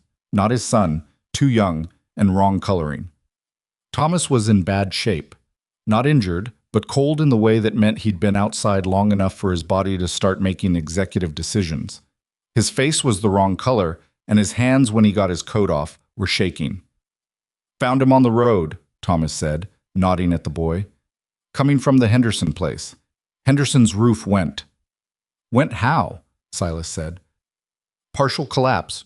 North section. They've got 3 families in there, 2 from the Kramer farm that came in yesterday when the Kramer chimney fire."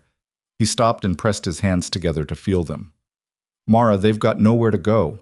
The Hendersons, the Kramers, and a family I don't know that was on the road when it hit. 8 adults, 4 children." The kitchen was very quiet. "Henderson's place is how far?" Silas said. "1.5 miles north-northeast," Mara said. "The road?" "Impassable by wagon," Thomas said.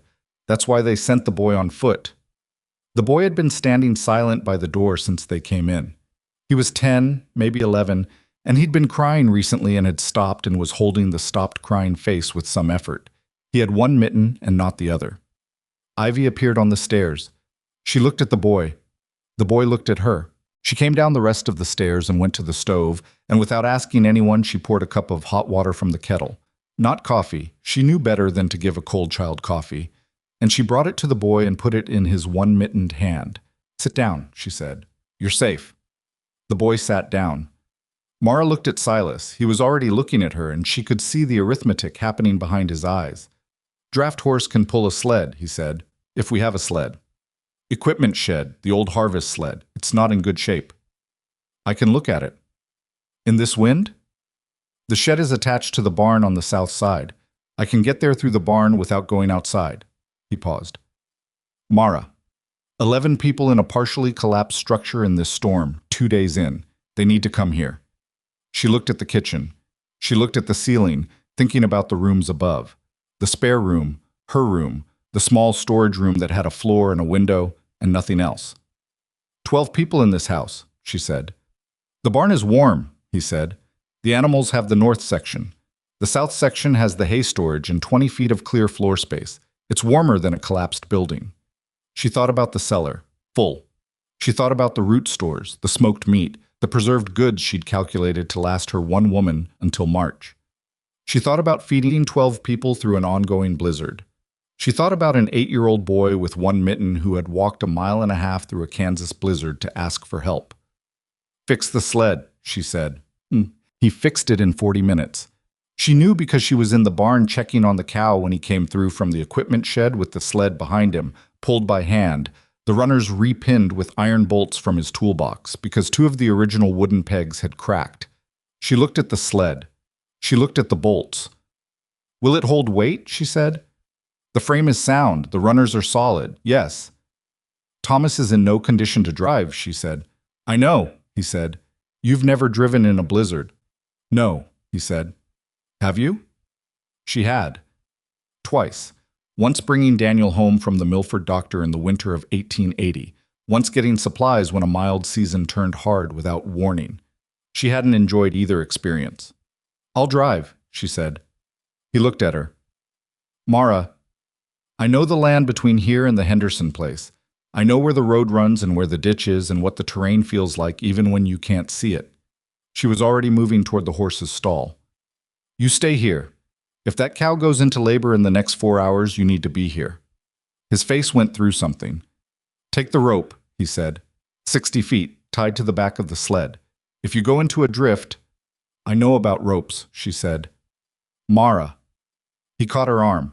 Not grabbing, just a touch at her elbow that stopped her motion. She looked at his hand. He let go. "Be careful," he said. "Not for me. For your own reasons. Be careful." She looked at him for a moment. "Mind the cow," she said, and she went to harness the draft horse. The 1.5 miles to the Henderson place took 45 minutes. She knew the route by memory, and memory was all she had. The white was total, the wind from the north pushing against her left side, the horse moving with the low, steady reliability of a draft animal that had been well kept and trusted its driver. She talked to the horse the entire way. Not encouraging nonsense, actual information, the way she'd heard her father talk to working animals, telling them what the terrain was about to do before it did it, because a horse that was told about a turn before it happened was calmer than one that was surprised. The Henderson house was visible when she was 30 feet from it, which was how close the visibility had gotten by afternoon. The north section roof had shed its snow load when a rafter failed. She could see the gap from outside, the broken edge, snow coming in. The rest of the structure was intact. What was inside was 12 people in 4 rooms, burning furniture because the woodpile was outside and buried, a woman with a sprained ankle from the initial roof collapse, 2 infants that shouldn't have been in this temperature, and the Kramer family's patriarch, Elias Kramer, 71, who was having difficulty breathing and who needed warmth more than the rest of them combined. Getting them out took 3 trips. The first trip she took the Kramer family and the 2 infants, 6 people, the sled overloaded, the horse working hard enough that she was talking to it constantly, keeping its attention on forward motion. The second trip she took the unknown family, 3 adults and a teenage daughter who had a frostbitten ear that would need attention. The third trip she took the Hendersons themselves, Mr. and Mrs. Henderson, their adult daughter, and the woman with the sprained ankle, who couldn't walk and had to be lifted to the sled by 2 people. She got back from the third trip 4 hours after she'd left. When she came through the barn door, the draft horse was blowing hard, and she was so cold she couldn't feel her feet properly, and she stood for a moment just inside the door with her hand on the horse's neck until she could trust her legs. Silas was there. He'd clearly been watching for her through the hayloft window. He didn't say anything. He took the harness from her hands that were not working properly, and he led the horse to the stall and began untacking her with the quick efficiency of someone who understood that the horse's immediate comfort was the priority over conversation. Mara leaned against the stall post and waited for her hands to start feeling like her hands again. "The cow?" she said. "Still holding," he said, "but soon." He was rubbing the horse down with the length of burlap, working in the direction of the coat. "Early signs. She's restless in a specific way. First or second calf?" "First. Then she'll need watching through the night." "Yes." He looked over the horse's back at her. "You need to get warm." "I know what I need," she said without heat. She pushed off the post. Her feet were regaining their feeling, which was not comfortable but was the right direction. "How are they in the barn?" "The Kramers and the unknown family, the Doans, are in the south section. Ivy's with the children. Thomas is up and functional. The woman with the bad ankle has it elevated." He paused. "Mrs. Henderson is in the house. Your kitchen. I hope that's all right. I put her there because she was the most distressed, and I thought—" "You thought right," Mara said. "Who's watching Elias Kramer?" "Henderson is. He's been keeping him upright. Says it helps with the breathing." She nodded. She turned toward the barn door. "Mara." She stopped. "You did—" He stopped and started again. 3 trips, in that. She didn't turn around. "The animals needed tending," she said, "and they were people." She went back to the house. The kitchen held 6 people by evening. Mrs. Henderson, who was 70 and had the dry practical manner of a woman who had survived the prairie by declining to be sentimental about it. The Doan daughter, Ada, 17, whose frostbitten ear Mara had treated with the methodical care her mother had taught her. Lukewarm water, not hot, patience, no rubbing. Thomas Ellenbeck, who had recovered enough to be useful and was proving it by managing the firewood in a way that showed he understood the stove better than she'd credited.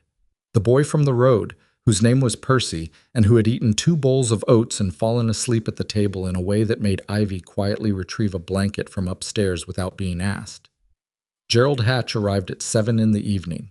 She didn't know he was coming. He knocked, and she opened the door. And there he was, with snow to his shoulders, and a horse that should not have been out in this weather, and a look on his face that she had never seen on Gerald Hatch's face before, which was the look of a man who had been frightened. "My south barn went," he said. "Roof. I've got 6 horses in there." She stood aside. He came in. He stopped when he saw the kitchen, the people in it. He looked at Thomas Ellenbeck, and then around the room, and then his eyes went to the lamp-lit barn window visible through the kitchen glass, and he seemed to be doing the arithmetic of who was here and how they'd gotten here. "Your horses?" Silas said from the doorway to the back passage. He'd come in from the barn. Hatch looked at him. He'd looked at Silas this way before, with the assessment of a man calculating how much authority he had over the situation. What was different now was that the calculation seemed to be coming out differently. 6 horses, Hatch said. My hands got 4 out before the section came down. 2 are still in there. Are they alive? I don't know. Is the section that came down the only failure point, or is the structure continuing to shift? Hatch looked at him. I don't know that either, he said, and saying he didn't know something came out of Gerald Hatch with the difficulty of a man passing a stone. We'd need to look, Silas said. If the remaining structure is stable, we can get the horses out. If it's continuing to fail, we wait until it finishes and then get them out. They could be dead by morning if we wait, Hatch said. They could be dead in 20 minutes if we go in while the roof is still moving, Silas said. And so could we. Hatch looked at Mara. She returned the look neutrally. He's right, she said. Something moved through Hatch's expression. Not agreement exactly. Something more effortful than agreement. The internal work of a man revising a position he'd been holding for weeks. What do we need? He said to Silas. Tell me the barn layout, Silas said, and whether your south wall is load-bearing or just a partition. They went to the table and Hatch described it, and Silas listened with the still attention she'd seen him give to every problem, and then he asked 3 questions that Hatch answered, and then Silas said, It's probably stable enough. The south wall is your risk. We go in from the east door, stay to the north side, and we don't go under the failed section. I'm going with you, Hatch said. I assumed, Silas said. I'm going with you both, Mara said. Both men looked at her. 3 people, she said. 1 holds the horses while the other 2 manage the debris. That's how it works. Neither of them argued. She put on her coat. They got both horses out. One had a laceration along the left shoulder from falling debris, not deep enough to be critical, but ugly and needing attention. The other was uninjured but had been down in the stall and was difficult to bring to its feet, which took 20 minutes and the combined effort of all 3 of them. Getting a horse to its feet in a partially collapsed barn in a blizzard, with debris on the floor and bad light and the animal's fear working against every effort, was not clean work. Hatch got knocked back against the wall by the horse's hindquarters as it finally surged upright. Silas took a knee to the ribs from the same motion that put Hatch into the wall. Mara got the lead rope around the horse's neck by throwing herself across its neck from the stall rail, which was not dignified and was necessary. They brought both horses out and tied them in the aisle of Hatch's intact north barn, which had held because it had a different roof pitch, and Silas looked at the pitch for a moment in the lamplight. Steeper angle, he said. Sheds loading faster. Hatch was breathing hard against the north barn wall. He looked at Silas. How did you know which direction to enter, he said. Load analysis, Silas said. The east door put us below the surviving structure. The south wall was the failure point. We stayed away from the failure point. How do you know that? Hatch said. Load analysis. You're a windmill mechanic. I'm a mechanic, Silas said. Windmills are structures. Structures fail in patterns. He picked up his lamp. Should get back. Hatch caught his arm. Silas stopped. Hatch looked at him for a long moment. The wind screamed across the roof above them and the horses shifted in the aisle. I owe you an apology, Hatch said.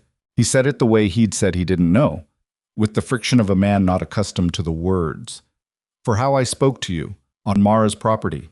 Silas looked at him. And to her, Hatch said, without looking at Mara. For implying her judgment was... He stopped.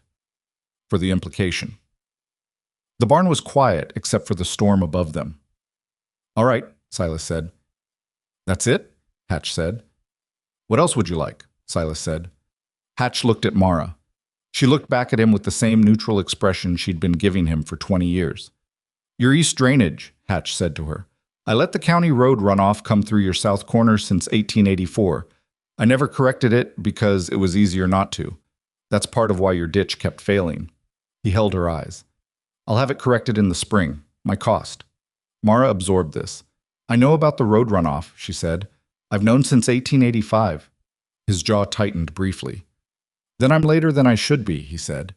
Yes, she said. You are. They walked back to her property through the storm, single file, and none of them spoke. And the silence was not comfortable, but it was honest, which was considerably better than comfortable had ever been between Mara Ashcombe and Gerald Hatch. The storm broke on the morning of the 4th day. It didn't break cleanly. The wind dropped first, by half, and then by half again. And the snow stopped being driven sideways and started falling straight down and then stopped entirely. And then the sky in the east went a pale clear color that was almost violent after 4 days of white and gray.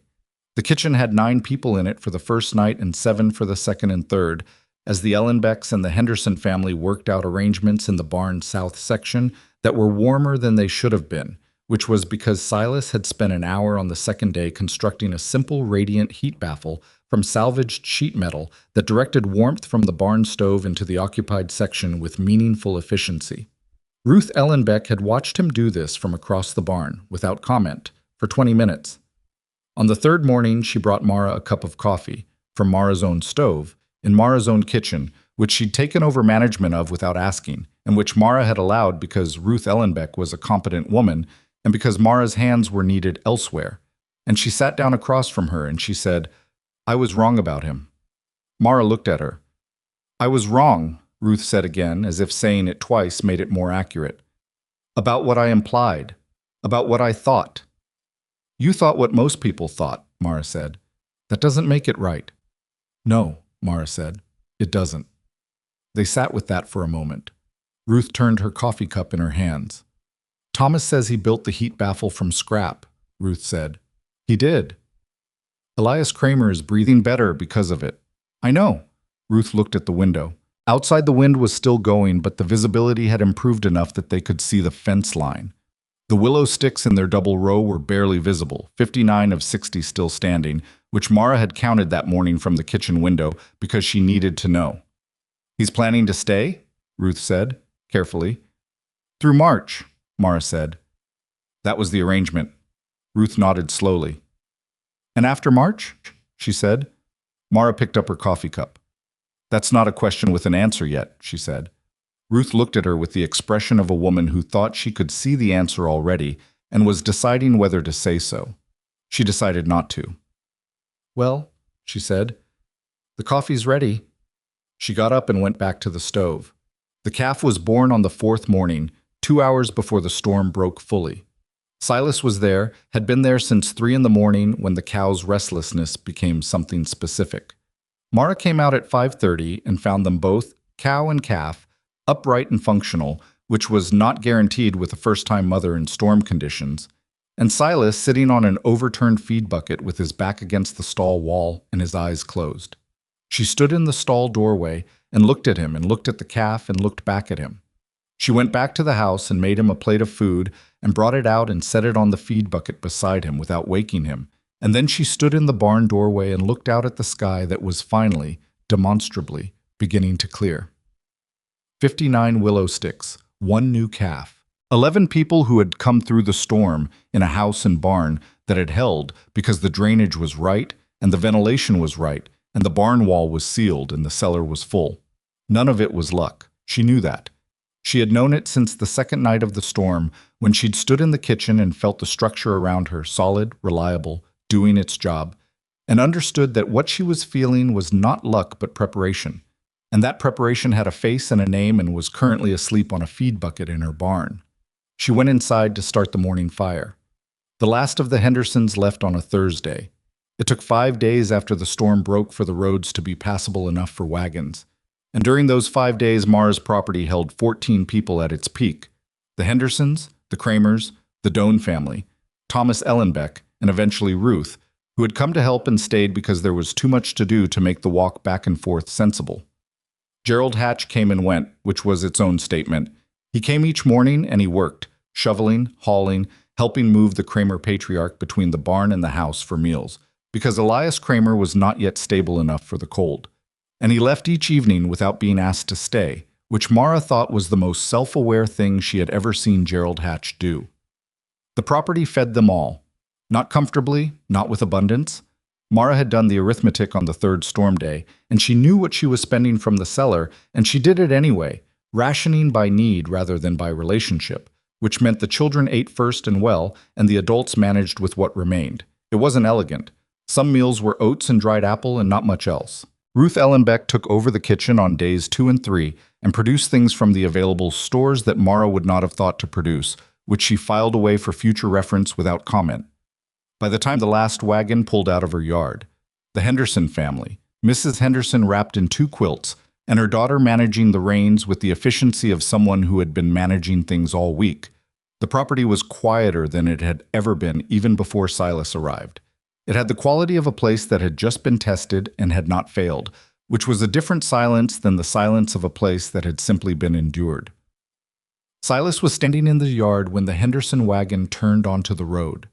He watched it go. Then he turned and looked at the property. The barn, the fence line, the windmill turning in the clean post-storm air, the double row of willow sticks in the north pasture, bare and winter-thin and still standing. Mara came to stand beside him. 59, she said. What? 59 of 60 willow sticks. I counted the morning the storm broke. He looked at the north pasture. Which one went? He said. Third from the east end in the front row. The ground was softer there from the drainage. I'll replace it in the spring. He nodded slowly. She could see him already thinking about the replacement, root depth, soil composition, whether the spacing needed adjustment to account for the gap. He couldn't help it. This was simply how his mind worked, moving toward problems the way water moved toward low ground. You should eat, she said. In a minute. Silas. He turned and looked at her. I was tired in a way that the last week had made visible. Not collapsed, not broken, but the kind of tired that had settled into the architecture of his face and was going to take more than a night's sleep to clear. In a minute, he said again, but quieter. She went inside and left him standing there. What? Ivy came downstairs that evening with the silver spoon. Not hidden, not cupped in her palm the way she'd been carrying it when she arrived. She set it on the kitchen table in plain sight while Mara was making supper, and she sat down across from it and looked at it. And then she looked at Mara. Can I leave it out? She said. Mara looked at the spoon, then at Ivy. It's your spoon, Mara said. You can put it wherever you want. I know, Ivy said. I mean, can I leave it out here, on the table, not in the chest? She paused. When we're here. The when we're here was doing considerable work in that sentence, and both of them understood that, and neither of them addressed it directly. You can leave it on the table, Mara said. Ivy nodded once, the way her father nodded, that single, economical acknowledgement, and she went to the window to look out at the yard where Silas was finally coming in from whatever he'd been doing in the barn. The spoon sat on the kitchen table through supper and through the evening, and it was still there when Mara came down the next morning. She worked around it without moving it. March was the question that nobody asked directly for 6 weeks. February came in cold and stayed cold, and there was a second storm in the middle of the month, shorter than the November blizzard, 2 days rather than 4, but sharp enough that Mara was glad for the sealed barn wall and the stocked cellar and the experience of having gotten through the first one. They moved through it without drama. The drainage held, the windmill held, the livestock were fine. The new calf, a heifer that Ivy had named without asking, and that Mara had started referring to by the name without acknowledging that she was doing so, was sturdy and growing. Silas spent February working on things that Mara had not asked him to work on, but that needed doing. The equipment shed roof, which had a soft spot over the northwest corner that would have failed in another heavy snow. The porch steps, 2 of which had cracked in the freeze and were genuinely dangerous. The kitchen window seal, which had been leaking cold air for 2 winters in a gap she'd gotten used to ignoring. He worked methodically and without announcement, the same way he'd been working since October. And the only way she knew he'd addressed the window seal was that the draft she'd stopped noticing was suddenly absent, and it took her 2 days to understand why the kitchen felt different. When she figured it out, she went to the window and ran her finger along the frame. New caulking, packed tight, uniform. She stood there for a moment with her finger on the frame. She could not have said what she felt exactly. Gratitude was part of it, but gratitude was too simple. It was the word for when someone held a door, and this was not that. It was something more complicated, more uncomfortable. The feeling of being seen in a way she hadn't consented to and finding out she didn't entirely mind. She did not say anything to him about the window. She made a better supper than she'd been planning to make that evening, and she set the table for 3 instead of putting Ivy's plate out informally the way she'd been doing. And when Silas came in and washed up and sat down, he looked at the table and then at her, and she said, "The food's getting cold." And he said, "Right," and sat down. Bob. She made herself look at the arithmetic in the last week of February. She sat at the kitchen table after supper with a piece of paper and she wrote down what the winter had cost in stores and what remained.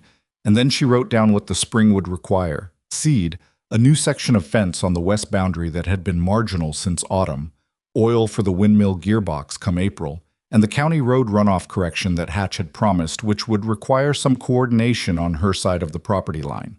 She wrote down what she could do herself and what she could not, and what would cost money she didn't have, and what would cost labor she didn't have either. The labor column was long. She had known the labor column would be long. It had always been long. She had been managing a long labor column for 10 years on her own, through a combination of persistence and stubbornness, and the willingness to let non-essential things go undone, which was a strategy that worked until things stopped being non-essential. She looked at the paper for a while. Then she folded it and put it in the kitchen drawer and went to find Silas. He was in the equipment shed doing something with the mower blade, sharpening, by the sound of it, preparing for spring on his own initiative in February, which she had noticed and had not remarked on because she didn't know what to say about it yet. She stood in the shed doorway. "March is 2 weeks out," she said. He set down the sharpening tool. He turned around. He looked at her with the expression she'd been reading for 4 months now, and she'd gotten good enough at reading it that she could see the careful attention behind it, the way he was listening not just to the words. "I know," he said. "The arrangement was through March," she said. "It was. The roads will be reliable by mid-March.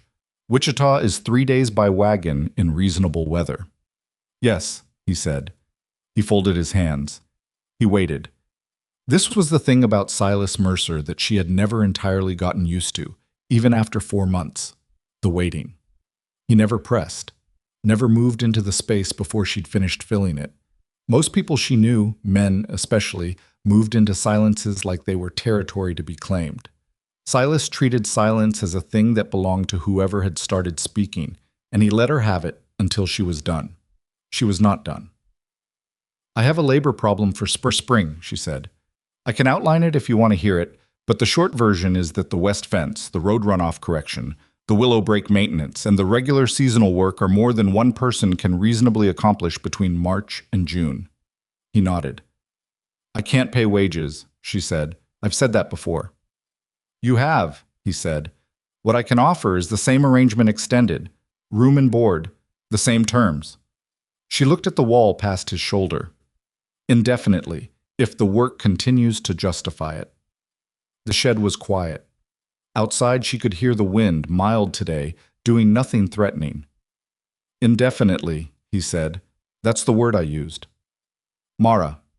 His voice was careful and direct in equal measure.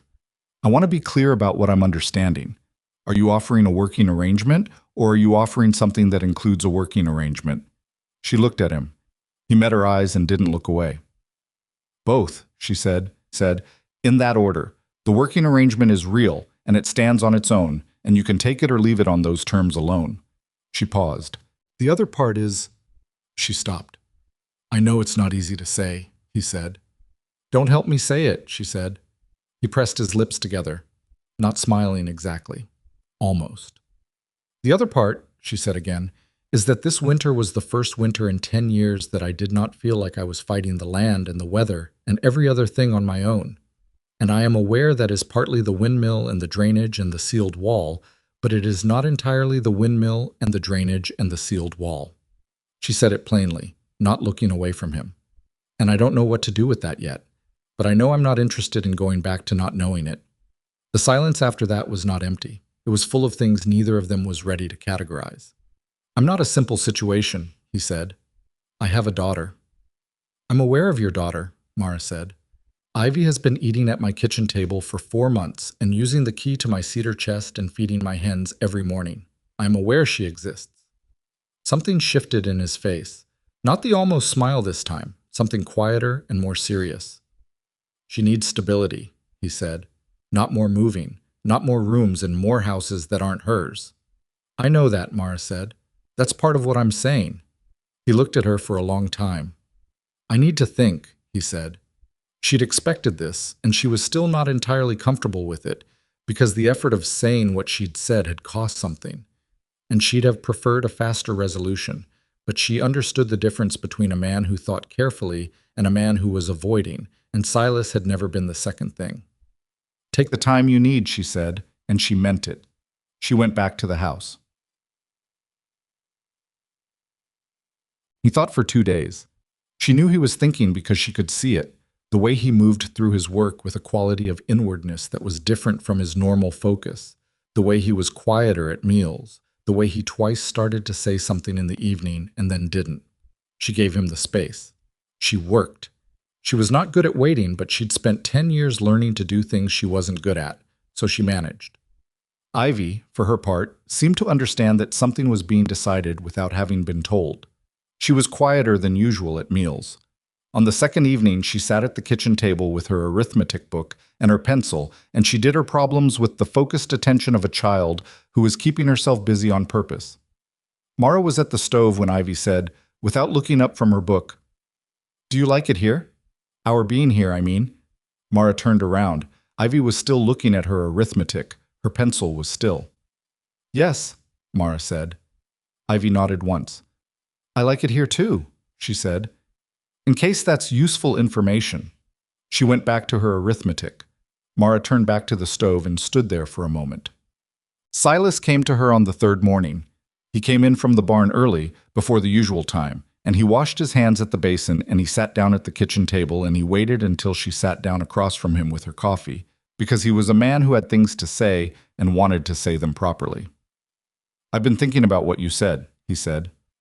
"I assumed," she said, "and about what I want, which I don't say easily because I've spent 3 years not thinking much about what I want, just what Ivy needs." He looked at the table briefly, then back up. "Those two things are the same this time. That's new." She held her coffee cup. "I want to stay," he said. "Not because I don't have other options, and not because the arrangement is practical, though it is. Because this is—" He stopped and she saw him choosing words with the care of someone who didn't want to reach for the easy ones. "Because Ivy slept through the whole second storm. She wasn't frightened. She woke up and came downstairs and made hot water for a stranger, and then went back to bed, and she slept. And she hasn't slept like that since her mother died. And I don't know how to walk away from a place that does that for her." Mara set down her coffee cup. "And for yourself?" she said. "Not for Ivy." He looked at her steadily. "For myself," he said. "I have spent 4 months fixing things that were broken and watching them hold. And this person who understands why that matters, who came out in the rain at midnight to redirect a drainage ditch because she understood what the consequences were, who drove a sled through a blizzard 3 times because people needed help." He stopped. "I'd be a fool to walk away from a person like that." The kitchen was very quiet. "I'm not easy," she said. "I want to say that plainly. I have a hard time asking for help, and a harder time accepting it, and I am going to say the wrong thing at least 3 times a month, and I won't always know when I've done it." "I know," he said. "You pulled my fence posts out of the ground with your eyes the first time I did something without asking." "You should have asked," she said. "I know I should have," he said. "I did better after." "You did," she said. They sat with that for a moment. "This isn't—" she started and stopped. "I'm not able to say what this is clearly yet. I don't think either of us can. I'm saying there's room to find out." "That's enough for me," he said. "It might take time."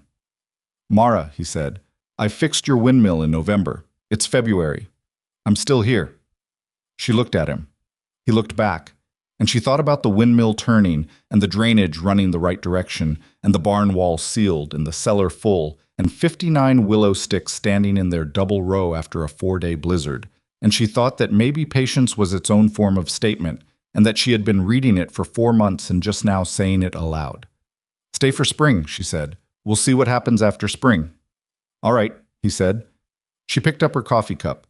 "The west fence starts next week." "I know," he said. "I've been looking at it." "Of course you have," she said, not unkindly. He almost smiled. She almost let herself. She found the key in her coat pocket on the first morning of March. Not a new key. The spare house key that had lived on the hook by the back door since Daniel put it there in 1879. The key nobody had used in 11 years because there had been nobody to give it to. She didn't know when she'd taken it off the hook or when she'd put it in her pocket, but she stood in the yard in the early March light with the key in her palm and looked at it for a moment. It was a practical object, a piece of iron. It did one thing. She went to the barn. Silas was with the heifer calf. She'd gotten loose from her mother in the night and ended up in the wrong section of the barn, which was not dangerous but was inconvenient, and he was guiding her back through the gate with the patient, undramatic competence that he applied to every physical problem. He latched the gate and turned. She held out the key. He looked at it. He looked at her. It's not an offer of anything formal, she said. I want to be clear about that. It's not a declaration. She held it steadier. It's a key to this house. You live here. You should be able to get in and out without finding me first. He took it. He turned it once in his fingers, the same way he turned problems he was examining. Thank you, he said. Don't thank me, she said. It's practical. It's practical, he agreed. His hand closed around the key. She turned and walked back to the house, and she was most of the way to the porch when she heard him behind her. Mara. She stopped. The northwest corner of the equipment shed roof, he said. The soft spot I addressed in February. I want to replace the full section in March, not just the affected area. The surrounding boards are aging. Better to do it now than in October when something else is urgent. She turned around. He was standing in the barn doorway with the morning light behind him and the key in his hand, and he was looking at her with that expression she'd spent 4 months learning to read. Do it right then, she said. If it's worth doing. It is, he said. I know you think so, she said. That's why I said yes. She went inside. Out. Spring came in reluctantly, the way it always did on the Kansas frontier. Not a clean arrival, but a negotiation, cold mornings and warm afternoons and mud that sucked at boot soles and made every outdoor task take 30% longer than it should. The west fence went in over 10 days, the two of them working the posts, while Ivy ran the measuring rope and called the spacing with the focused authority of a child who had decided that this was her job and was doing it properly. The willow brake by April had new growth, small, tentative, green at the tips of the stems, but there, not all 60. 56 of the original 60 showed growth, which Silas said was a good rate for first-year establishment in clay soil. The 4 that hadn't taken they replaced with fresh cuttings from the creek bed, Ivy choosing the stems with a seriousness that suggested she understood what they were for. Gerald Hatch sent 2 men in April to correct the road runoff at the south corner of the property. He came himself on the second day to look at the work, and he walked the corrected drainage line with Silas and asked 2 or 3 questions that were actually questions and not positions disguised as questions, which represented a fundamental evolution in Gerald Hatch's conversational approach. At the end of the walkthrough, he shook Silas's hand. Mara watched this from 20 feet away and said nothing. Later, when Hatch had gone, Silas came to where she was working on the fence repair and stood beside her. He's not a bad man, he said. He's not a good one, she said. He's a complicated one. She looked up. Are you defending Gerald Hatch to me? I'm saying he came and he fixed what he said he'd fix, and he shook my hand like he meant it. That's not nothing. She looked at the corrected drainage line. It was done correctly. She'd checked that morning. The county road runoff would no longer sheet across her south corner every hard rain. It's not nothing, she said. She went back to the fence.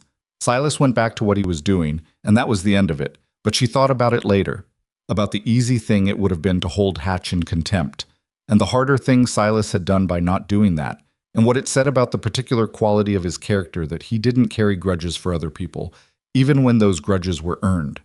She was not that generous herself. She knew it. She'd known it for a long time, but knowing a thing and changing it were different operations, and she thought that maybe being around someone who was that way, quietly, without making a performance of it, was the kind of thing that could change a person gradually, the way water changed stone. Not dramatically, just over time, in ways that were only visible when you looked back. Ruth Ellenbeck came in May with her apple preserves. Not as an entrance fee this time.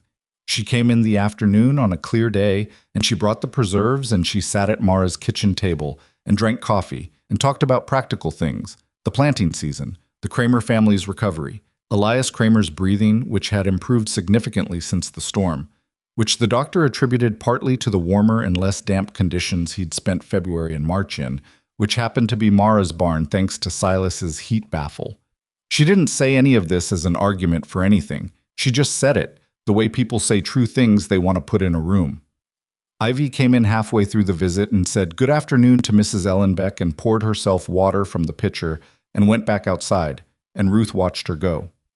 She calls you by your name, Ruth said. Ivy, she calls you Mara.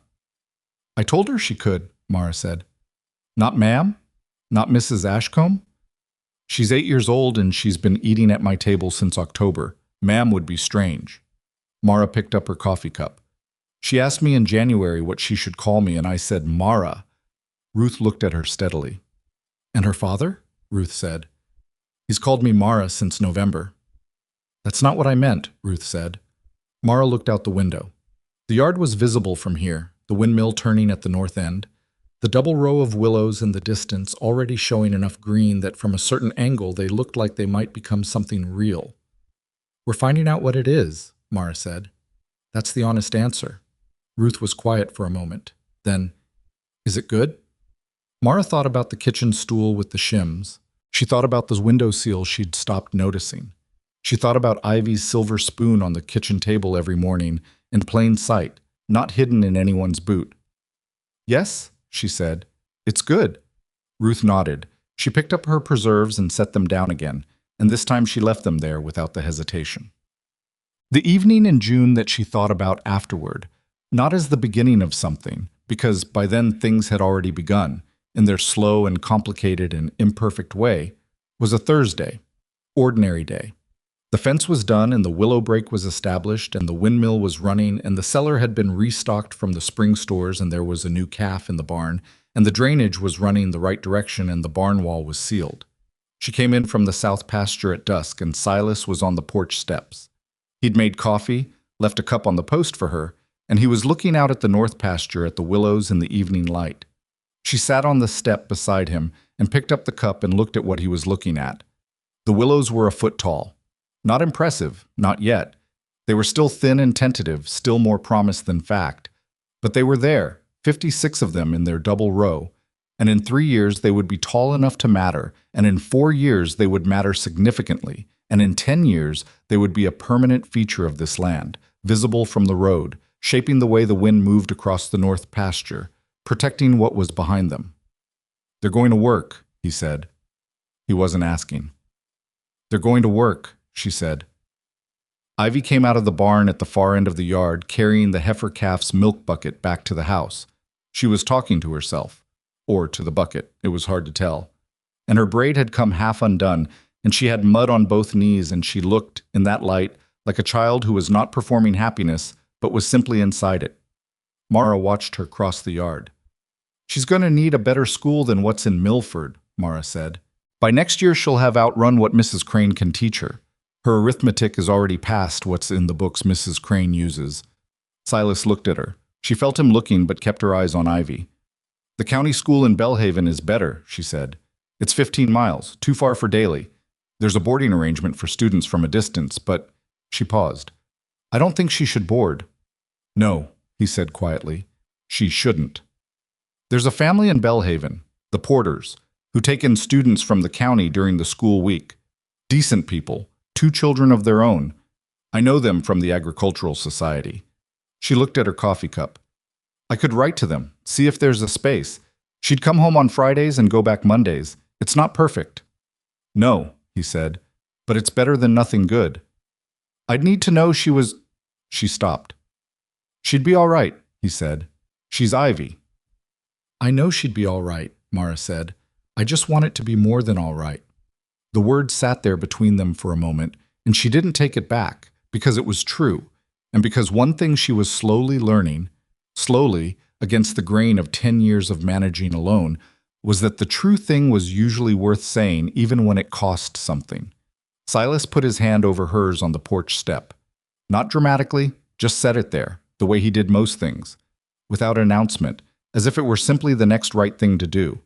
She didn't move her hand. They sat there while the light went out of the sky, and Ivy came up the porch steps with the milk bucket and said, "There's mud in the south corner of the barn again, just so you know," and went inside, and neither of them answered immediately because neither of them had their full attention available. "I'll look at it tomorrow," Silas said finally, to the closing door. "You'll look at it tonight," Mara said, "before it sets." "Tomorrow is fine." Silas. "Tonight. he said. Fine. She picked up her coffee cup. His hand was no longer on hers because she'd moved to pick up the cup, and she was aware of the absence in a way that would have unsettled her 6 months ago and didn't now, which told her something about what 6 months could do to a person if the 6 months were the right ones. The windmill was turning, the willows were growing, the barn was sealed and the cellar was full, and the drainage ran the right direction, and somewhere in the house the silver spoon was on the kitchen table, exactly where Ivy had left it that morning, in plain sight, not hidden from anyone. Mara Ashcombe looked out at the land that was hers, that had always been hers, that she had kept through 10 years of alone, through grief and theft and drought, and the particular loneliness of a woman who had decided that needing no one was the same as being strong. And she thought that the land looked the same as it had always looked, same fence lines, same flat Kansas sky, same windmill. And she thought, no, not the same, better, not perfect, not finished, not without the mud in the south corner of the barn that was going to need looking at, and not without the west fence post that was already showing signs of movement from the spring thaw that they hadn't addressed yet, and not without the long conversation she and Silas hadn't yet had about what exactly this was, and where it was going, and what Ivy would be told and when. Not without all of that, but better. She had carried everything alone for so long that she'd confused caring with strength. She'd confused silence with peace and endurance with living. And she was not entirely past that. She would probably never be entirely past that, because 10 years made grooves in a person that didn't simply smooth away. But she could feel the edges of it differently now. She could feel the difference between a weight shared and a weight halved, which was not the same thing, and which was better than she'd expected. The frontier was honest that way. It didn't let you pretend. It made everything show. Every bad decision, every neglected repair, every winter you'd gone into underprepared. It also showed you, with the same brutal clarity, what held, what was worth the work, what had been built to last. Silas came off the step and went around to the barn because the mud in the south corner wasn't going to wait, and they both knew it. Mara sat on the porch in the June dark with her coffee going cold, and she listened to the windmill turning and the particular quiet of a property that had been through the worst thing the season could throw at it and come through intact, and she thought about next winter. She thought about it without dread for the first time in a decade. That, she thought, was the truest measure of what had changed. Not the windmill, not the drainage, not even the man who had fixed them. The absence of dread. The ability to look at what was coming and think, we are ready. She got up and went inside and put her coffee cup in the basin, and she did not look at the key hook by the back door because she didn't need to. She knew what was on it, her key. And beside it, his. That was all. That was enough. That was in the particular arithmetic of a woman who had learned to count only what was real and what would hold, everything.